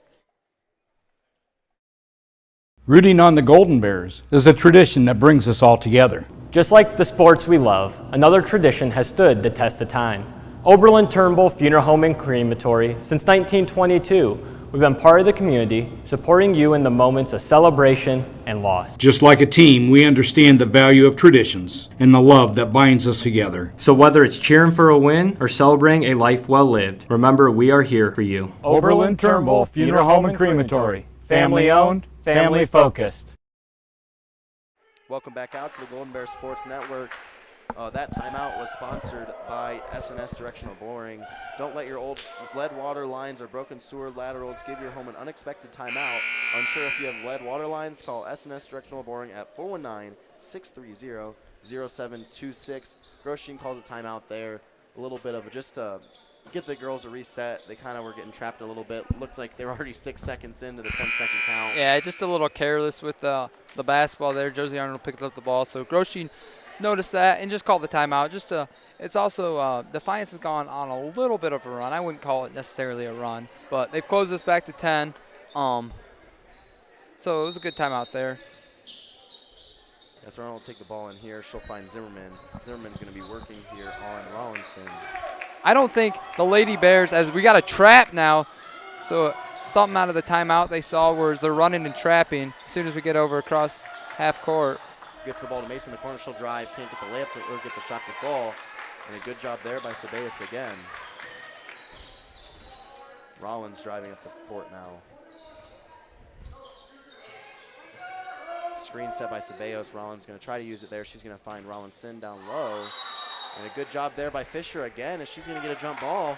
And it's going to go the other way, it looks like. And I've just been real impressed with Fisher today. Getting the start today as a freshman, it can be sometimes stressful, nerve-wracking going against upperclassmen. I mean, sometimes these people are 4 years older than you. She has not backed down from a fight yet. Yeah, you have extra nerves when you get to start for the first time. You're excited. You're ready to go. Sometimes you can lay an egg, but she has done the exact opposite. She's done the little things right for us. She has 10 points. She's just had a great game so far, end to end. Great skip pass there by Arnold. Arnold finds Langham, but Langham can't get the layup to fall. Now Zimmerman's driving. She finds Hannah down low, and Hannah does a great job. That's just a great possession there by Lady Bears. Great find by Zimmerman. Great possession there by the Lady Bears. We got the ball from one side to the other, passes, not a lot of dribbles, and we got an open layup. Rollins going to get to Rollinson, back to Rollins. She's sitting on the D right now. She's going to pass it to Rollinson, trying to turn Fisher. Can't get her shot to fall. Ceballos couldn't get the rebound. It falls into Langham's hands. Langham will take it up the court. She finds Zimmerman open just a little too high. And a turnover there from way far away. Careless turnover. She didn't even really need to force that pass there. It's just the constant pressure. I don't think we've taken the ball up the court once, whereas Defiance isn't picking us up, impressing us, or not even in just turning us. It's just the constant pressure over and over and over, just speeding us up or trying to speed us up. And it did there. Amaya saw an open Zimmerman and just threw it over her head. Yep, Rollins take the ball up the court, getting guarded by Mossberg now. And they're going to call an illegal screen, yep. They just had a little double screen action there. She could have picked the side, and she just extended past her body and got the illegal screen. Yeah, that's the third foul now for number 10, Addison Roth. So Fisher now driving. She's going to kick it to Vollmer. Vollmer driving for a layup. Spins and comes out. It's a good attack. Good attack there by Vollmer. It just went in and out. The good pass from Rollins to Rollinson. Yeah, we've been calling that out a lot. Rollins to Rollinson. I don't know how you do it. So Josie's going to pick up her second foul. Luckily only 2 for her because some of the Lady Bears have gotten into foul trouble. But they will be shooting 2 as both teams are in bonus with 33 seconds left in the third quarter on the main stop scoreboard. First shot by Rollinson falls.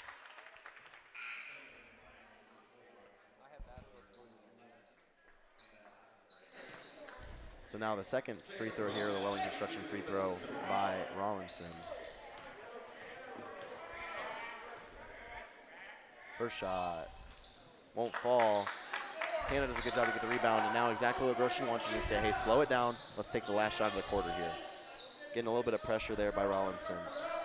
Hannah tries to find Fisher. A little bit of a bounce pass. Fisher ends up getting it. She's getting a little bit of a trap here from from Fernandez. And Rollins is guarding Arnold now. Arnold finds Hannah. Now there's 10 seconds left on the main stop scoreboard. Arnold, deep 3 from the O. Can't get it to fall. It's going to fall out of bounds with 2.7 seconds left on the clock. not much time left. We're just going to see a heave here probably from Defiance. That was deep, but the way she's been shooting it this season and tonight, I think that's a good shot. It's in their offense. It was under 10 seconds, so it was a good shot there. And now we're going to see Mackenzie Mason and Gabby Mossberg check into the game as Arnold's going to get a little bit of a break. She's been playing this entire quarter. Rollins going to real quick shot, and Mossberg fouls, and that's just not the best foul there. That's not what you want to do at all, Landon. No, 2 seconds left. We pressed just to make her throw it in so you couldn't roll it. And then after then you let her shoot that half-court heave instead. Now she gets 3 free throws. Rollins did a great job. She noticed Gabby was right on her hip, went right into her and drawed the foul. It was a good job. Just Gabby Mossberg's got to know the timing on the clock to get out of the way or put her hands up and know she's going to try to draw the foul. I mean, she was around the half-court area. She makes the first. Especially with that low percentage of a shot. Now you give her 3 high percentage shots of free throws, which she's been knocking down today. As I get the commentator's curse there, which works out in our favor. But still 1 for 2 right now of these 3. We'll let her take one more. And that's just not the way you want to end the quarter. And she's going to miss the second one. So Mossberg kind of gets a little bit lucky. But that's the end of the third quarter. We're going to take a real quick break, and then we'll be back after this on the Golden Bears Sports Network. The Bryan Parks and Recreation Department would like to wish the Bryan Golden Bears good luck in tonight's game. The Bryan Parks and Rec offers a wide variety of classes for you during the entire year and an array of sporting events all year long. Check out what the Bryan Parks and Recreations Department has going on at bryanparksandrec.com or like them on Facebook. The Bryan Parks and Rec hopes to see you in one of the many parks that Bryan has to offer and enjoy the facilities. Questions about the classes or rental of one of their facilities, call 633-6030. The Bryan Athletic Boosters would like to wish all the student athletes the best of luck in all their sports this year. The Boosters are proud of your commitment to becoming Bryan built. It takes a lot of time and dedication to play sports and be the best student you can be at the same time. Good luck this year. The Bryan Athletic Boosters would also like to thank all of their corporate and individual patron supporters this year as well. It takes everyone to make a community and to become Bryan built. Welcome back out to the Golden Bears Sports Network. Real quickly, we're going to get you the out-of-town scores brought to you by WBNO and WQCT. No one covers Williams County sports like 100.9 B-Rock. And follow the Bryan Golden Bears all season long on Q96.5. Listen on air online at WQCT, WBNO, WQCT.com. We do have a girls' final as Antwerp beat North Central 62-41. And then at the end of the third, Wauseon is up 31-23 over the Tenora Rams. And then in boys action at the end of 3, Fremont is up 42-32 over Napoleon, and Evergreen is up 61-25 over Holgate. Yeah, so some league schools for both the girls and the boys side that are going to be interesting to see final results there. I know for you, you're probably looking at those scores saying, hey, we got some of those games coming on later in the season. Yeah, of course. I mean, you look at your calendar, you know who you're playing when. So, of course, you keep an eye on the scores. You keep an eye on the record. You keep an eye who they're playing, if they're playing similar teams, scores. You're watching a lot of film.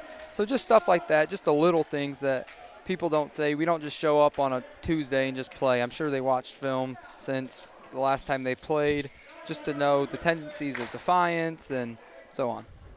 Yeah, Josie's second Welling Construction 3-throw. Welling Construction, a third-generation family-owned general contractor. We specialize and pride ourselves in building and quality and custom homes, major renovation projects, commercial works. Your vision, our expertise. Contact us at 419-636-3712. She gets her second one to fall. Then a little bit of coast-to-coast action by Defiance. Can't get it to fall. And now Arnold's back on the attack here on Rollins. Rollins tripped up a little bit. Ooh, and they're going to call an illegal screen there. It's going to be Amaya Langham's fourth. Yep. And that's going to be a thing to note here for Amaya, as she's been not very much on the scoreboard today, but she's done a lot of extra stuff on the sideline. She's had tough. Just when she gets in, she picks up a foul. So now you got a whole 8 minutes where she can't get another foul or she fouls out of the game. Correct. As they subbed her out, knowing she's got 4, just be smart. They subbed in Miley Ballmer, I believe, who's played good minutes for the Golden Bears. So. Yeah, we're going to see Fernandez down low here working. She's going to be kicked out to Hohenberger. Hohenberger finds Rollins. Rollins finds, I think that's Leatherman. stepped out of bounds there. Leatherman did on the drive. Yep, so now it'll be the Lady Bears ball. They got an 11-point lead with 7 minutes left in the game. This is a kind of a surprise for this team. Normally, they've been behind in the fourth quarter trying to come back, but now just trying to keep a lead. That's something that Coach Grosjean, I'm sure, is happy about, as we're going to get a foul right outside the three-point line there on Hohenberger. That's exactly what we heard Grosjean say in his interview with you. He wanted us to get in a fast start, be in the lead instead of playing catch-up the whole game. Get those first 3 minutes, get the lead, and just set the tone for the night, and we've done that to excellent today. As Josie Arnold, a corner three. Can't get it to fall, off but the that's front a good rim. shot for her. That's been a high percentage shot for her all day. Yeah. Ballmer puts a little bit of contact in there. No foul called. Rollins going to get the ball, getting guarded by Zimmerman. She's going to take a three from the G. Can't get it to fall. They're going to call over the back there, I think, there on Hohenberger. She just got a little bit of contact on Hannah while trying to get that board. Great box out there by Piper Hannah as she tried to jump over. Yeah, can't do that. Looks like she was trying to moss her a little bit. Not football. Nope. Zimmerman's going to take the ball up, getting guarded by Leatherman. And we're going to see this trap defense again by the Bulldogs. We just kick it out, and Vollmer's going to get a three, can't get it to fall. But that's pretty much what the Bulldogs want, is probably if anybody on the court right now taking a three, is if Vollmer gets a three, that's probably not the end of the world for them, especially with them being aggressive with the trap. Zimmerman's going to get the ball off a steal there from Hannah. And they're just going to take their time here. No shot clock in high school basketball, even though it's a controversial thing.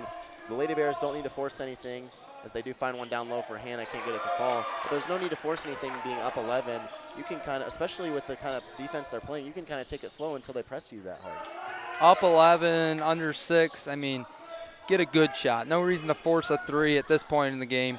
Get a good, easy layup. Defiance wants us to shoot threes. I mean, they're down 11 with 5:50 to play. I mean, they're fine with us shooting threes. So take some time off the clock and see if we can't get an easy one. Yeah, and Grosjean there with his hands on his head. He's a little bit frustrated because we really didn't need to take a shot there. I mean, it was a good look, but that was a tough pass to find and ended up losing the ball over it as Rollins working on Zimmerman. She has had a tough night. Whoever's been guarding her, we switched a couple guys on it. It's been Zimmerman, Hannah, whoever, have done a great job on her. No easy shots. Every shot seems contested. Good job there by Hohenberger to get that shot to fall. And now we're looking at a 9-point game. And Defiance is really putting on the pressure here. Zimmerman does a good job. She's going downhill driving, and she's going to take a shot. And once again, it's just, I feel like that's an unnecessary shot to take, as Grosjean is talking to other coaches like, hey, why do we take that shot there? Two girls on her as Defiance is getting easy layup. That's what we need to do on the other end. No reason of forcing double shots over two people. Well, we swing the ball. The time is our friend still. Rollins finds Rollinson for that layup. And again, Zimmerman finds a layup and misses it. And now it's a 7-point game. Vollmer does a great job there. That's great defense by Vollmer. And she's going to get fouled, and they're going to call a timeout. They're going to say that's a foul there on number 5, Leatherman. A little bit of a bailout there for the Lady Bears. As another not great shot. And you can see Grosjean is not very happy right now because this Lady Bears team is forcing stuff.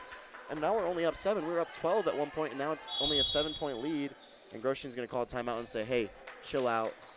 We're going to take a break. Let's see if this is a 30-second timeout. We're going to keep it here.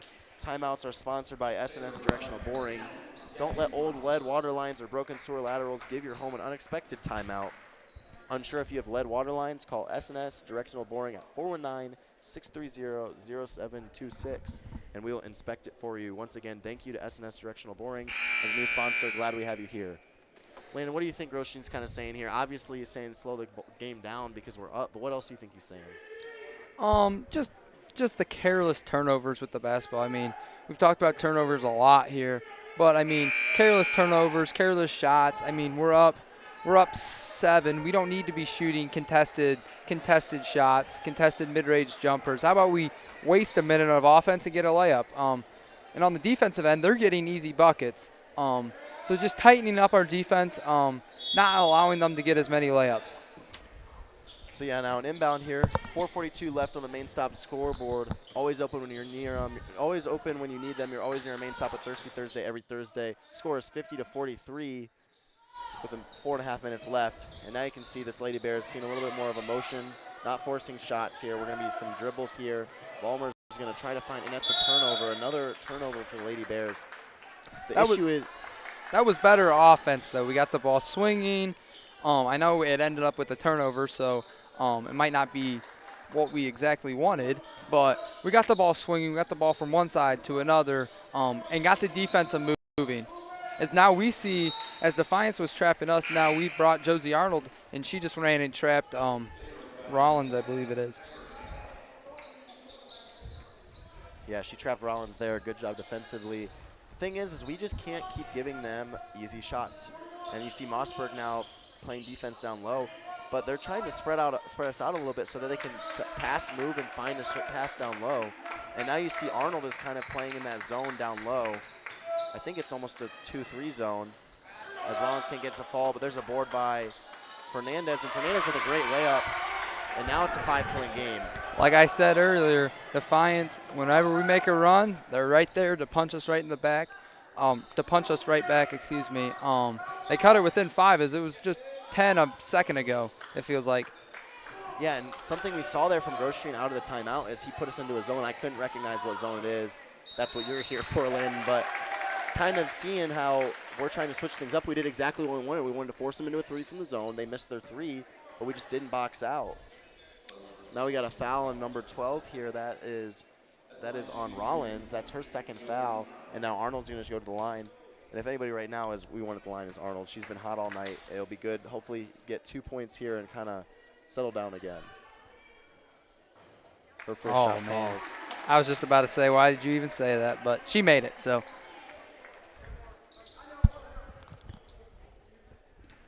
Arnold for her second Welling Construction free throw.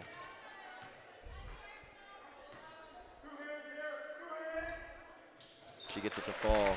Arnold's done a nice job all night. She's got 19, but she's sharing the basketball well as we got a foul here on the Lady Bears. She's not only scoring. I think that's gonna be on Zimmerman. Yep. Yeah, that's her fourth. Fourth, yep. So it's Arnold's not just scoring. She's passing the ball. She has a lot of assists. Being careless, selfish with the ball, or unselfish with the ball. Now the Lady Bears have 2 players with 4 fouls. How do you navigate this with 2 of your better players and 2 starters with 4 fouls? How do you navigate this as a coach with only 3.5 minutes left? Obviously, you don't want them to get their 5th foul and be out of the game, but you kind of need them in a situation like this. 3:30 is still a lot of time. So I think, as we saw Grosjean sub there right out. There by Rollins. Sorry to interrupt you, but just a no, great you're spin good. Move, great layup, and she's been keeping Defiance in this game. I think Grosjean under 2.5 will take that risk, especially if it's close like it is right now, and put maybe 1 or 2, both of them back in, and just say, hey, you can't foul. Yeah, there's another foul there by the Bulldogs. That one's going to go on Fernandez. That is her 4th of the night. And that's a big hit for Defiance if she has to get subbed out because she's gotten a lot of easy layups. I mean, 3 easy layups for them. Fisher's doing a nice job. Just when we need a bucket, she's stepped up and just done the little things when we've needed it. And I think that was her first free throw miss of the day. She's got 10 on the night, but really important right now to be making free throws with a game like this. If Defiance can get an empty possession out of us, that's exactly what they want, is she can get a second one to fall. And so now we're going to get a sub here.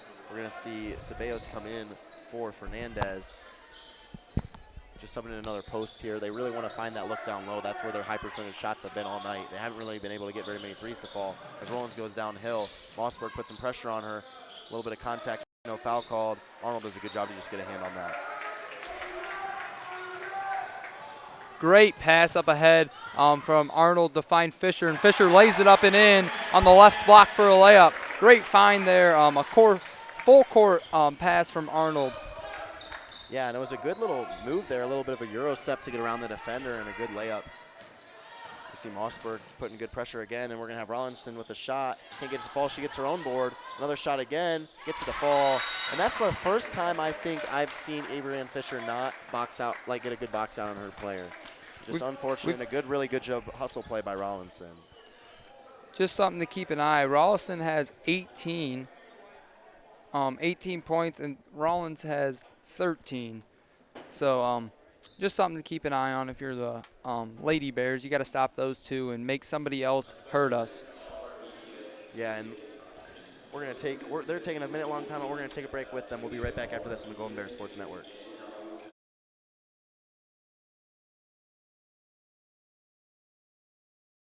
Rooting on the Golden Bears is a tradition that brings us all together. Just like the sports we love, another tradition has stood the test of time.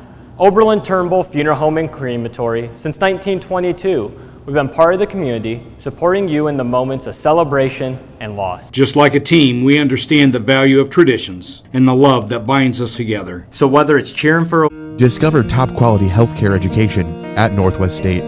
Our instructors have real world experience, so they know how to prepare you for great career opportunities. Northwest State, where you'll get the top quality healthcare education you need to succeed.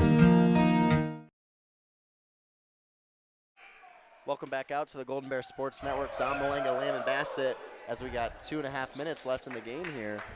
It's been an exciting one, and I think the action's just started. It is a great one as the Bears are up 55-49 as we're getting here close to crunch time. Yeah, so Lady Bears will inbound at Langham here, like you said, coming into the game at 2:30. So he's not putting both of them in, not risking that, but he'll put one in. A little bit of a press here. The Lady Bears should right now just be able to kind of dribble some timeout. We'll see how long it takes for Defiance to start fouling. They'll kick it out to Langham. Langham's shot won't fall. Good job there by Hannah with the rebound. Rollinson putting good pressure on her, though. Great rebound there by Hannah, keep the possession alive. It was a great tack by Fisher to get the three, but a great rebound there. Fisher working there on Ceballos. And just an unforced error again. And Groshine, you hear him yell, why? Really no reason for a pass there that far away. I mean, she didn't have that much pressure on her. She probably could have just kept dribbling. It was one of those. Mossberg thought she was going to stay. Langham cut. It was just one of those, just a little bit of miscommunication. So we see Mackenzie Mason came in for Amaya Langham. So a little defensive offensive switch, which is super smart as Amaya has 4 fouls, so don't risk it on defense.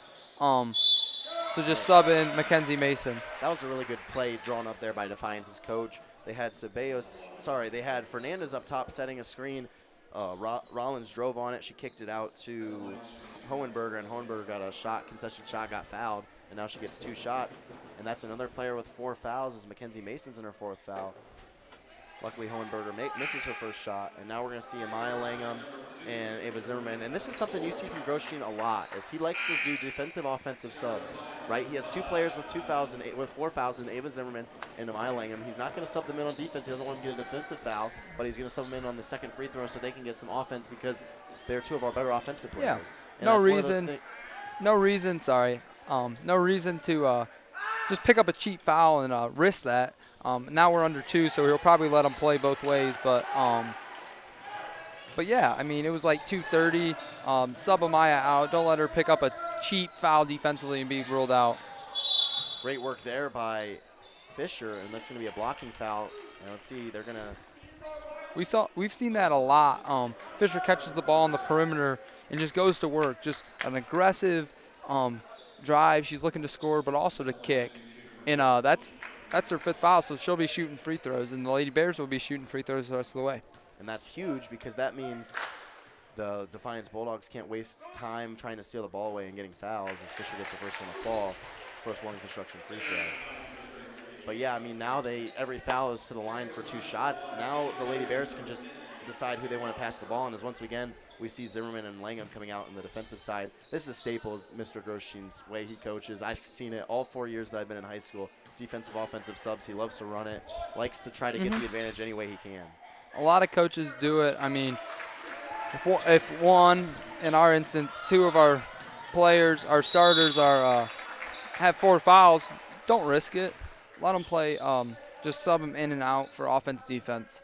Yeah, good job there by Mason to get in there, get a ball. She's on her 4th foul too, so it was good to not get a foul. We're going to see Fernandez put up a shot, and she's going to get fouled by Arnold. That is Arnold's 3rd foul. Out of the sideline, out of bounds. It was a great little play. They isolated her on the smaller Josie Arnold, got her the ball, and she gets to the free throw line. Yeah, now we have Fernandez shooting 2. These are some big free throws now. As it's an 8-point ball game, she can put it down to 6 with these 2. But 8 points is a lot to come back with a minute and a half left in the game. Never say never. Never say never. Yeah. Pure shot there. I've seen it happen with under a minute. I've seen it happen. I've seen it happen. So we can't let off the gas. We got to keep just executing here in the closing times. Zimmerman and Langham will come sub back into the game as Fernandez makes her second shot. Now we're going to see a lot of pressure. Landon, when are we going to start seeing fouls out of Defiance? I think as we see their coaches directing it, just what I was about to say, they're going to run, they're going to trap and see if we can't get a quick steal, or if they can't get a quick steal. But if they can't, then they got to start fouling. I say they got to start fouling here at about a minute. Now the Lady Bears, they don't need to shoot. They just need to take good care of the basketball, make good passes, find the open person. There's the trap coming. And now the coach is trying to call for a foul. I think if you're Defiance, you got to start fouling. She's making a shot. That's a really clutch shot there by Fisher. She's been clutch all night. She is her 17th point of the night. Great attack there by Fisher, realizing who was guarding her and just took her to the house. Lady Bears are still trying to trap, and that is Hannah's foul. And and Mr. Grosjean, Coach Grosjean there wants a charge. They aren't going to get it, though. Looked like a bit of a shove, but the officials are never wrong, so it was a block. And, interesting here that the girls are still trying to go for a trap in the corner here. I mean, it's a little bit risky. You don't want him to get it shot down low, but Grosjean just wants to keep the pressure up, see if he can get a turnover. He wants the ball in the ladies' hands as much as possible. Yeah, I mean, that trap takes time out, so we want this clock to bleed. I mean, 44 seconds, we want this to bleed. But if you're the Lady Bears, the worst thing you can do is send them to the free throw line. Free buckets with the clock stopped, that is not what you want to do. Fernandez 1 for 2. That's a rare miss for her today. Great pass there by Langham to break the press. Oh, and they're going to call an offensive foul on Josie Arnold, and that's not what you want there.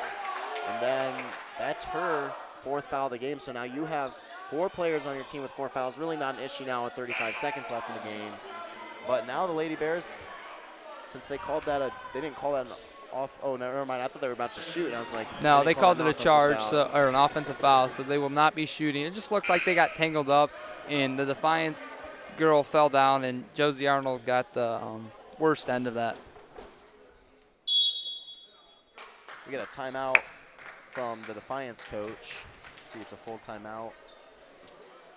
But he probably is just saying, probably drawing up a play here at this point, right? Yeah, 3-possession game, 7-point ball game. They're trying to either get a quick layup or a 3. We're going to take a real quick break with this timeout. We'll be back after this on the Golden Bears Sports Network. The Bryan Athletic Boosters would like to wish all the student athletes the best of luck in all their sports this year. The Boosters are proud of your commitment to becoming Bryan Built. It takes a lot of time and dedication to play sports and be the best student you can be at the same time. Good luck this year. The Bryan Athletic Boosters would also like to thank all of their corporate and individual patron supporters this year as well. It takes everyone to make a community and to become Bryan Built. Welcome back out to the Golden Bears Sports Network. Don Malanga, Landon, Bassett, and this has been one heck of a game, man. Yeah, it's been a good game as we're under 30 seconds here. Runs both ends. We've gone on runs, they've gone on runs, but it feels like, the Lady Bears have done a good job of bleeding their runs, right? They get a couple baskets, they get a little momentum. We go down and we hit a 3 and bleed their momentum. Yeah, and that timeout was sponsored by S&S Directional Boring. Thank you for that as well. So now we got 35 seconds. I'm sure their coach drew up a blob here or some sort of play to get some quick points because that's what they need. They need a quick layup or a 3 like we see out of Rollins. Rollins takes a 3, can't get it, and they're going to call an over-the-back foul, and that's not really what you want. But at least it's a foul. They're all the way down here. You don't have to waste any time trying to foul somebody. It's an aggressive foul. You're down 7. You're trying to go for that rebound because you want to keep the possession alive. So only issue with that is that's Fernandez's 5th foul. She's been a big free throw shooter and has 9 points on the day for Defiance. So they haven't recognized that's her 5th yet. But let's see if they take her out. But it is her 5th foul. I think Grosjean's going to say something.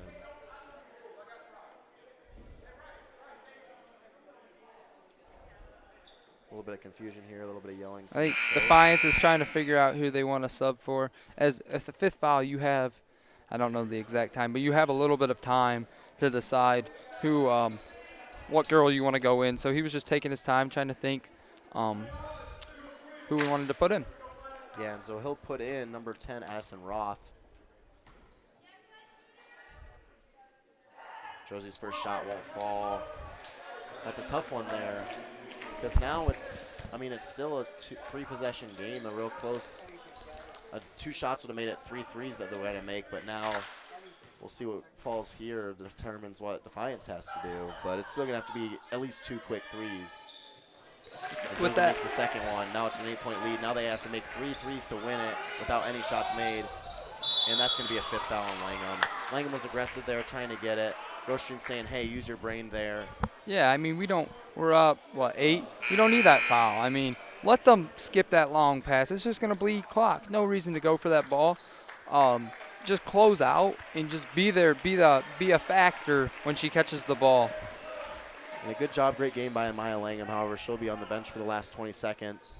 And it's going to be 2 shots here for Hohenberger. Now, at the end of the day, with how it is right now, we may be okay with, obviously we don't want to not take much time off the clock. We want the clock to bleed. But 2 points here that they may not make, both of them, compared to a wide open 3-point shot. I don't hate the aggressiveness there. Yeah, absolutely. It looks like Defiance is doing the same thing here with some defensive subs. It looks like they're putting in Leatherman and Keller are going to come into the game. She makes her first shot. There was Hohenberger, and now it's a 7-point ball game. 20.7 seconds. I know, even if she makes this, it'll still be a 2-possession game. But these careless fouls, careless turnovers down the stretch are, as they got a rebound off of it, are just things to look ahead in the future, right? A closer, I mean, not that this isn't close, but a 2-point, 3-point game, those fouls like that, where I feel like we've been fouling a lot under a minute, just can't happen. And I know Groshtin's a good coach. He'll clean it up in practice and get the girls so they don't do it twice. It's a learning curve. Yeah, Groshtin's going to call a full timeout just to make sure they have their play all set, no sort of pressure, going to make them turn the ball, easy turnover here. But, yeah, like what you said, Coach Groshtin is a great coach. And one of the things that you may not know about this girls basketball team, I just see it because I'm sure you see it every day. They have a little board outside of the coach's office, and it has every single game on it. And there's a bunch of little things, not things that you would necessarily see, but hold their best player to under their average points per game, out-rebound the team, get more offensive thing, no turnovers, those types of things. And those are the types of things that might seem little to some teams, but Mr. Groshtin is very, very adamant about, hey, we want every single game, we want to meet these criteria because that's what a good basketball team does, and that's what a team that wins a lot of games does. And that's something that you see. And even though he might be getting mad about some things you may think are like, oh, that's not that big of a deal, he knows that in bigger games, more important games where it's not a 7-point lead, that loses basketball games. Exactly. I mean, big games, even games like this, you have to do the little things right? Everybody looks at the scoreboard, how many points you scored, how many points you gave up, but it's the little things that make or break the game, right? It's the rebounds, the steals, the deflections. It's just the little things that add up over time, and it can result you in a close game to the win, whereas you might have 10 steals, and that might be the difference, right? So it's just the little things, and I love that they're doing that. We'll see what Groshtin drew up here. What's the call here? They're going to call number 5. They're going to call a foul before the – I don't even know if that was called up, but it was smart if it was Defiance was designed there because now no time comes off the clock, they get a foul. I don't know, though. I may want to try to get a steal first. Yeah, exactly. I don't know. She was just tugging her jersey. I don't know. I don't think that's necessarily a great foul because, yes, time didn't go off. Maybe in a 4-point game. But, I mean, with it being 7, you need to quit or get a quick steal and see if you can't make this a 5-point game. Piper Hanna gets the first one construction free throw to go. Another thing that he might have seen is he's like, maybe he thinks Piper is the person they want to foul. She's one of the underclassmen that's on one of the starting 5 right now. Fisher's made a lot of her free throws, so he got his choice of who he wanted to take the free throws. Whereas if we get the ball in, it's going to Arnold, it's going to Fisher, and they get to shoot 2 of our better free throw shooters. Yeah, we've done a good job down the stretch of. They put us on the line a lot, and we've made them pay for it. We've made a lot of free throws, which is good. Rollins going to get a pretty easy drive to the hill. Can't make the shot. Good rebound there by Ramirez. Can't get it to fall. And a rebound there by Fisher, and I think that's going to be the game with 5 seconds left. Going to be a little bit of pressure from Rollins. I don't think Rollins is going to foul. Rollins is going to stand there, and that's going to be a win for the Lady Bears. Final score is 62-53 Lady Bears. We're going to take a real quick break, and we'll be back after this on the Golden Bear Sports Network. Discover great job skills training at Northwest State. With over 50 different programs available, there is something for everyone. Providing hands-on training and education is the community college advantage.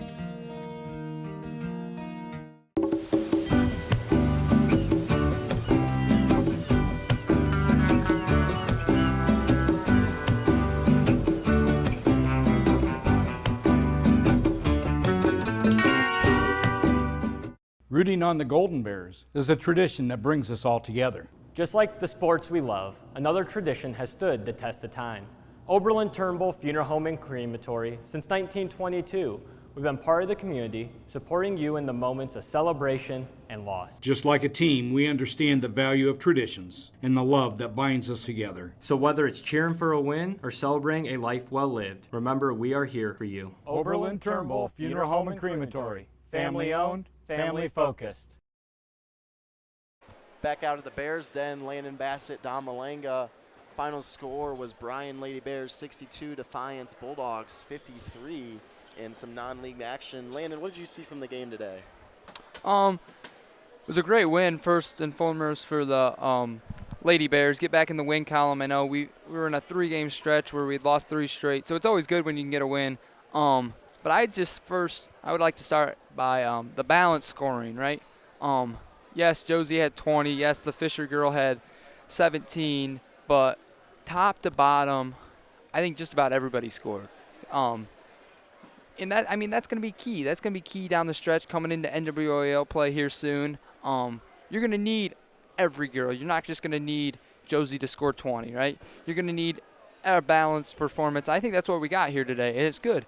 Coach Groshine talked about confidence, and I think it got our confidence up. We're scoring 62 points. That's a lot of points. But we also did give up 53, so that's something to talk about. But just the balance we looked like a different basketball team here today. We shot with a lot of confidence. Yeah, shooting with confidence, exactly like you said. I mean, we had people shooting threes, and they were falling, and that's something that we haven't seen. Like you said, 25% three-pointer percentage. I think, like you said, it's probably about 50% for the game, maybe a little bit lower towards the second half. But Josie making some good shots, but also some other people stepping up and taking those shots and making them and just being confident with that. And that's something that this Lady Bear team just needs a little bit more confidence. A lot of younger girls on the team don't have that varsity experience to get confidence like this. Score 62 points, even though you give up 53. I honestly, and maybe I'm wrong, but I think it's a lot easier to fix up things on defense than it is to fix up things on offense. And if you can get your confidence shooting, that's the biggest. I think the biggest thing about shooting is confidence. If you can get hot and you're confident and you can get your shots to fall, and that's something that the Lady Bears are able to do today, I think they can ride that wave into their next couple of games. Exactly. And confidence coming from the offensive end can translate to the defensive end, right? Now, it necessarily might not, but it can. But Defiance is a good basketball club. 53 points. I mean, they score a lot of points, so I mean, that's fine. But at the end of the day, a win's a win, and it's good. As we said a lot, not a lot of varsity experience, right, for the Golden Bears, but it's just learning. It's a learning curve, learning the highs and the lows, right? We came out to a quick start, 3-0 start. You're on the high, right? Then you lose 3 straight. You're on the lows. Okay? It's just about balancing the highs and lows. And I thought they played a phenomenal game today. Like I said in the pregame, first 3 minutes, right? Coach Groshine said we need to get off to a fast start, get our girls some confidence, get them the lead, and they executed that to the T today. Now it's about tomorrow, and so on and so on and so on. And if they can keep it's a snowball effect. If they can just keep building and building and building and building, they'll be good going forward. And I think they're right where they want to be for NWAL play, right? I'm not quite sure when they start that. I think next week sometime. But they got the pieces, right? Now scoring 62 points. Now they can focus on the defensive end, right? So it's just the little things, right? So I mean, and this all just snowballs together. And by the end of the season, they might look back on this day and say, you know what, that was a turning point in our season where we decided Do we want to be above 500 or below 500? So I think this is a turning curve in their season, but we'll have to see that in the next coming games. Yeah, and real quickly, I just want to highlight a couple players on Defiance. I mean, you had number 2, Isabella Rollinson, their leading scorer. She's averaging 10.2, but she had 18 tonight, and that was real impressive. Obviously, she had 31 against Ayersville, but 18 tonight, that's a good performance by her. And then also by Jamie Rollins, I was very impressed with her. Really good with the ball in her hands, really good at creating passes, finding scoring opportunities, and she had some nice layups as well. Yeah. And then Alexandra Fernandez, she was really good down low as well, too. Yeah, I mean, their record does not show how good their program is, right? They're 2-7, but this is a solid program, and it's in the right direction, right? It's just get better over time, right? That's how you build a program. It doesn't just happen overnight, right? So they're doing the correct things over there in Defiance, and I think their program's in a great position. All right, we're going to take a real quick break, but first, keep up with all the Bryan sports action by subscribing to our YouTube channel. Get notified when we go on air for each game, too. Head to youtube.com/Bryan Sports and hit the subscribe button. We're going to take a real quick minute-long break, and then we'll be back after this for the final wrap-up. Discover affordable transfer opportunities at Northwest State. Start here and save thousands on tuition. Our advising team will help you get your credits transferred. So don't wait another minute. Get started today.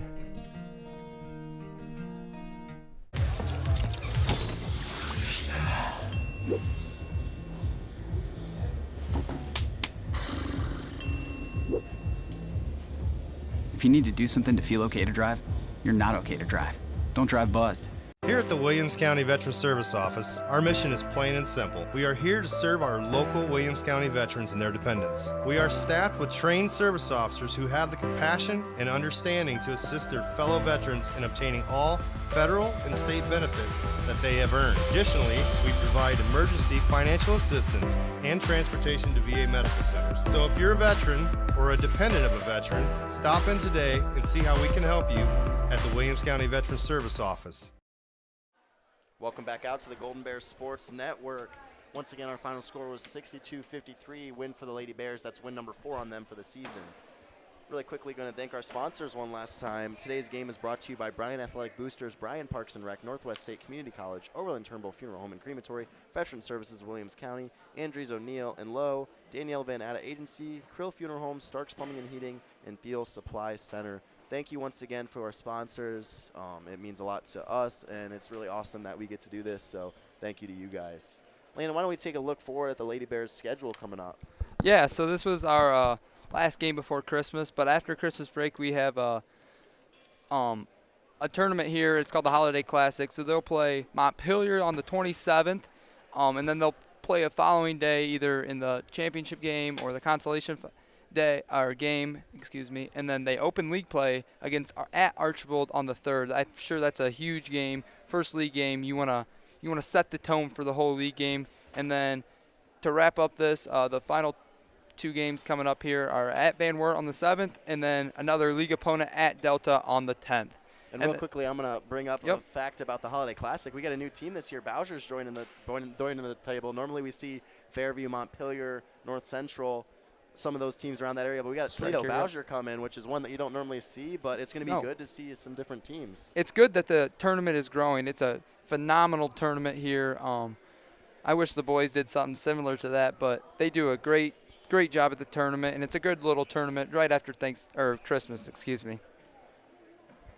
Yeah, and we're doing all the JV and varsity through here. We're getting some new guys on the mic. Landon's going to be calling a couple games. I'm going to be calling a couple games. And then we got John Dalrymple, who's a new guy. He's going to be calling some of the JV games. Really good way to get us experience. I know you and I started just as lowly little JV guys doing the games last year.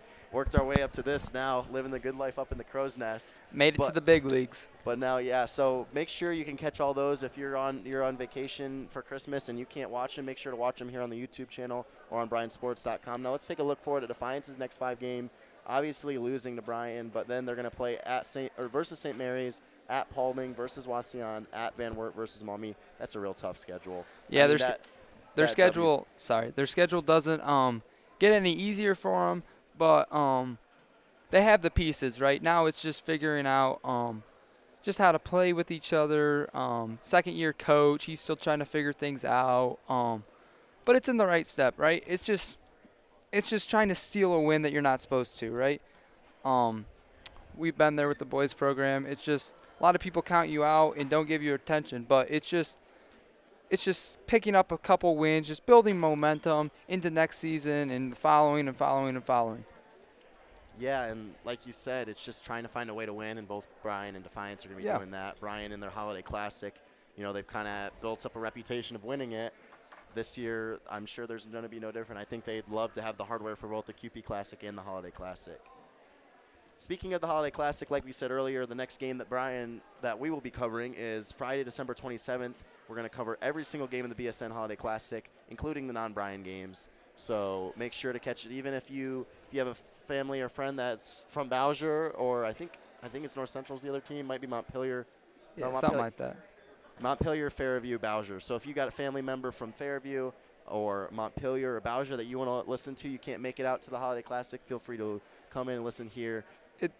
Yeah, it's great that we're able to stream these games, even though they're not Bryan, to expand a little bit. And, I mean, you don't have to be a Bryan fan to watch. I mean, it can be the other three teams as well. And you don't have to deal with me being a Bryan homer for those games, so there's that. We just wanted to say a real quick thank you to our crew. Thank you to the director, Chris Malanga, who's also the birthday boy. I'll mention it one more time.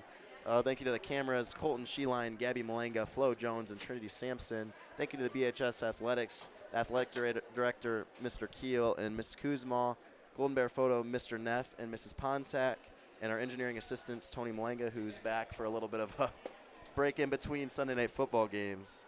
And then thank you to Rick Armentrout from WQCT and the GBSN executive producer, Chris Malanga. This student broadcast is produced by the Golden Bear Sports Network for the private use of our audience. Any duplication and use of this broadcast, including descriptions or accounts of the game without the express written consent of Bryan City Schools, is prohibited. One final time for all of us at GBSN with Landon Bassett. I'm Don Malanga. Lady Bears win. Have a great night, everybody, and Merry Christmas.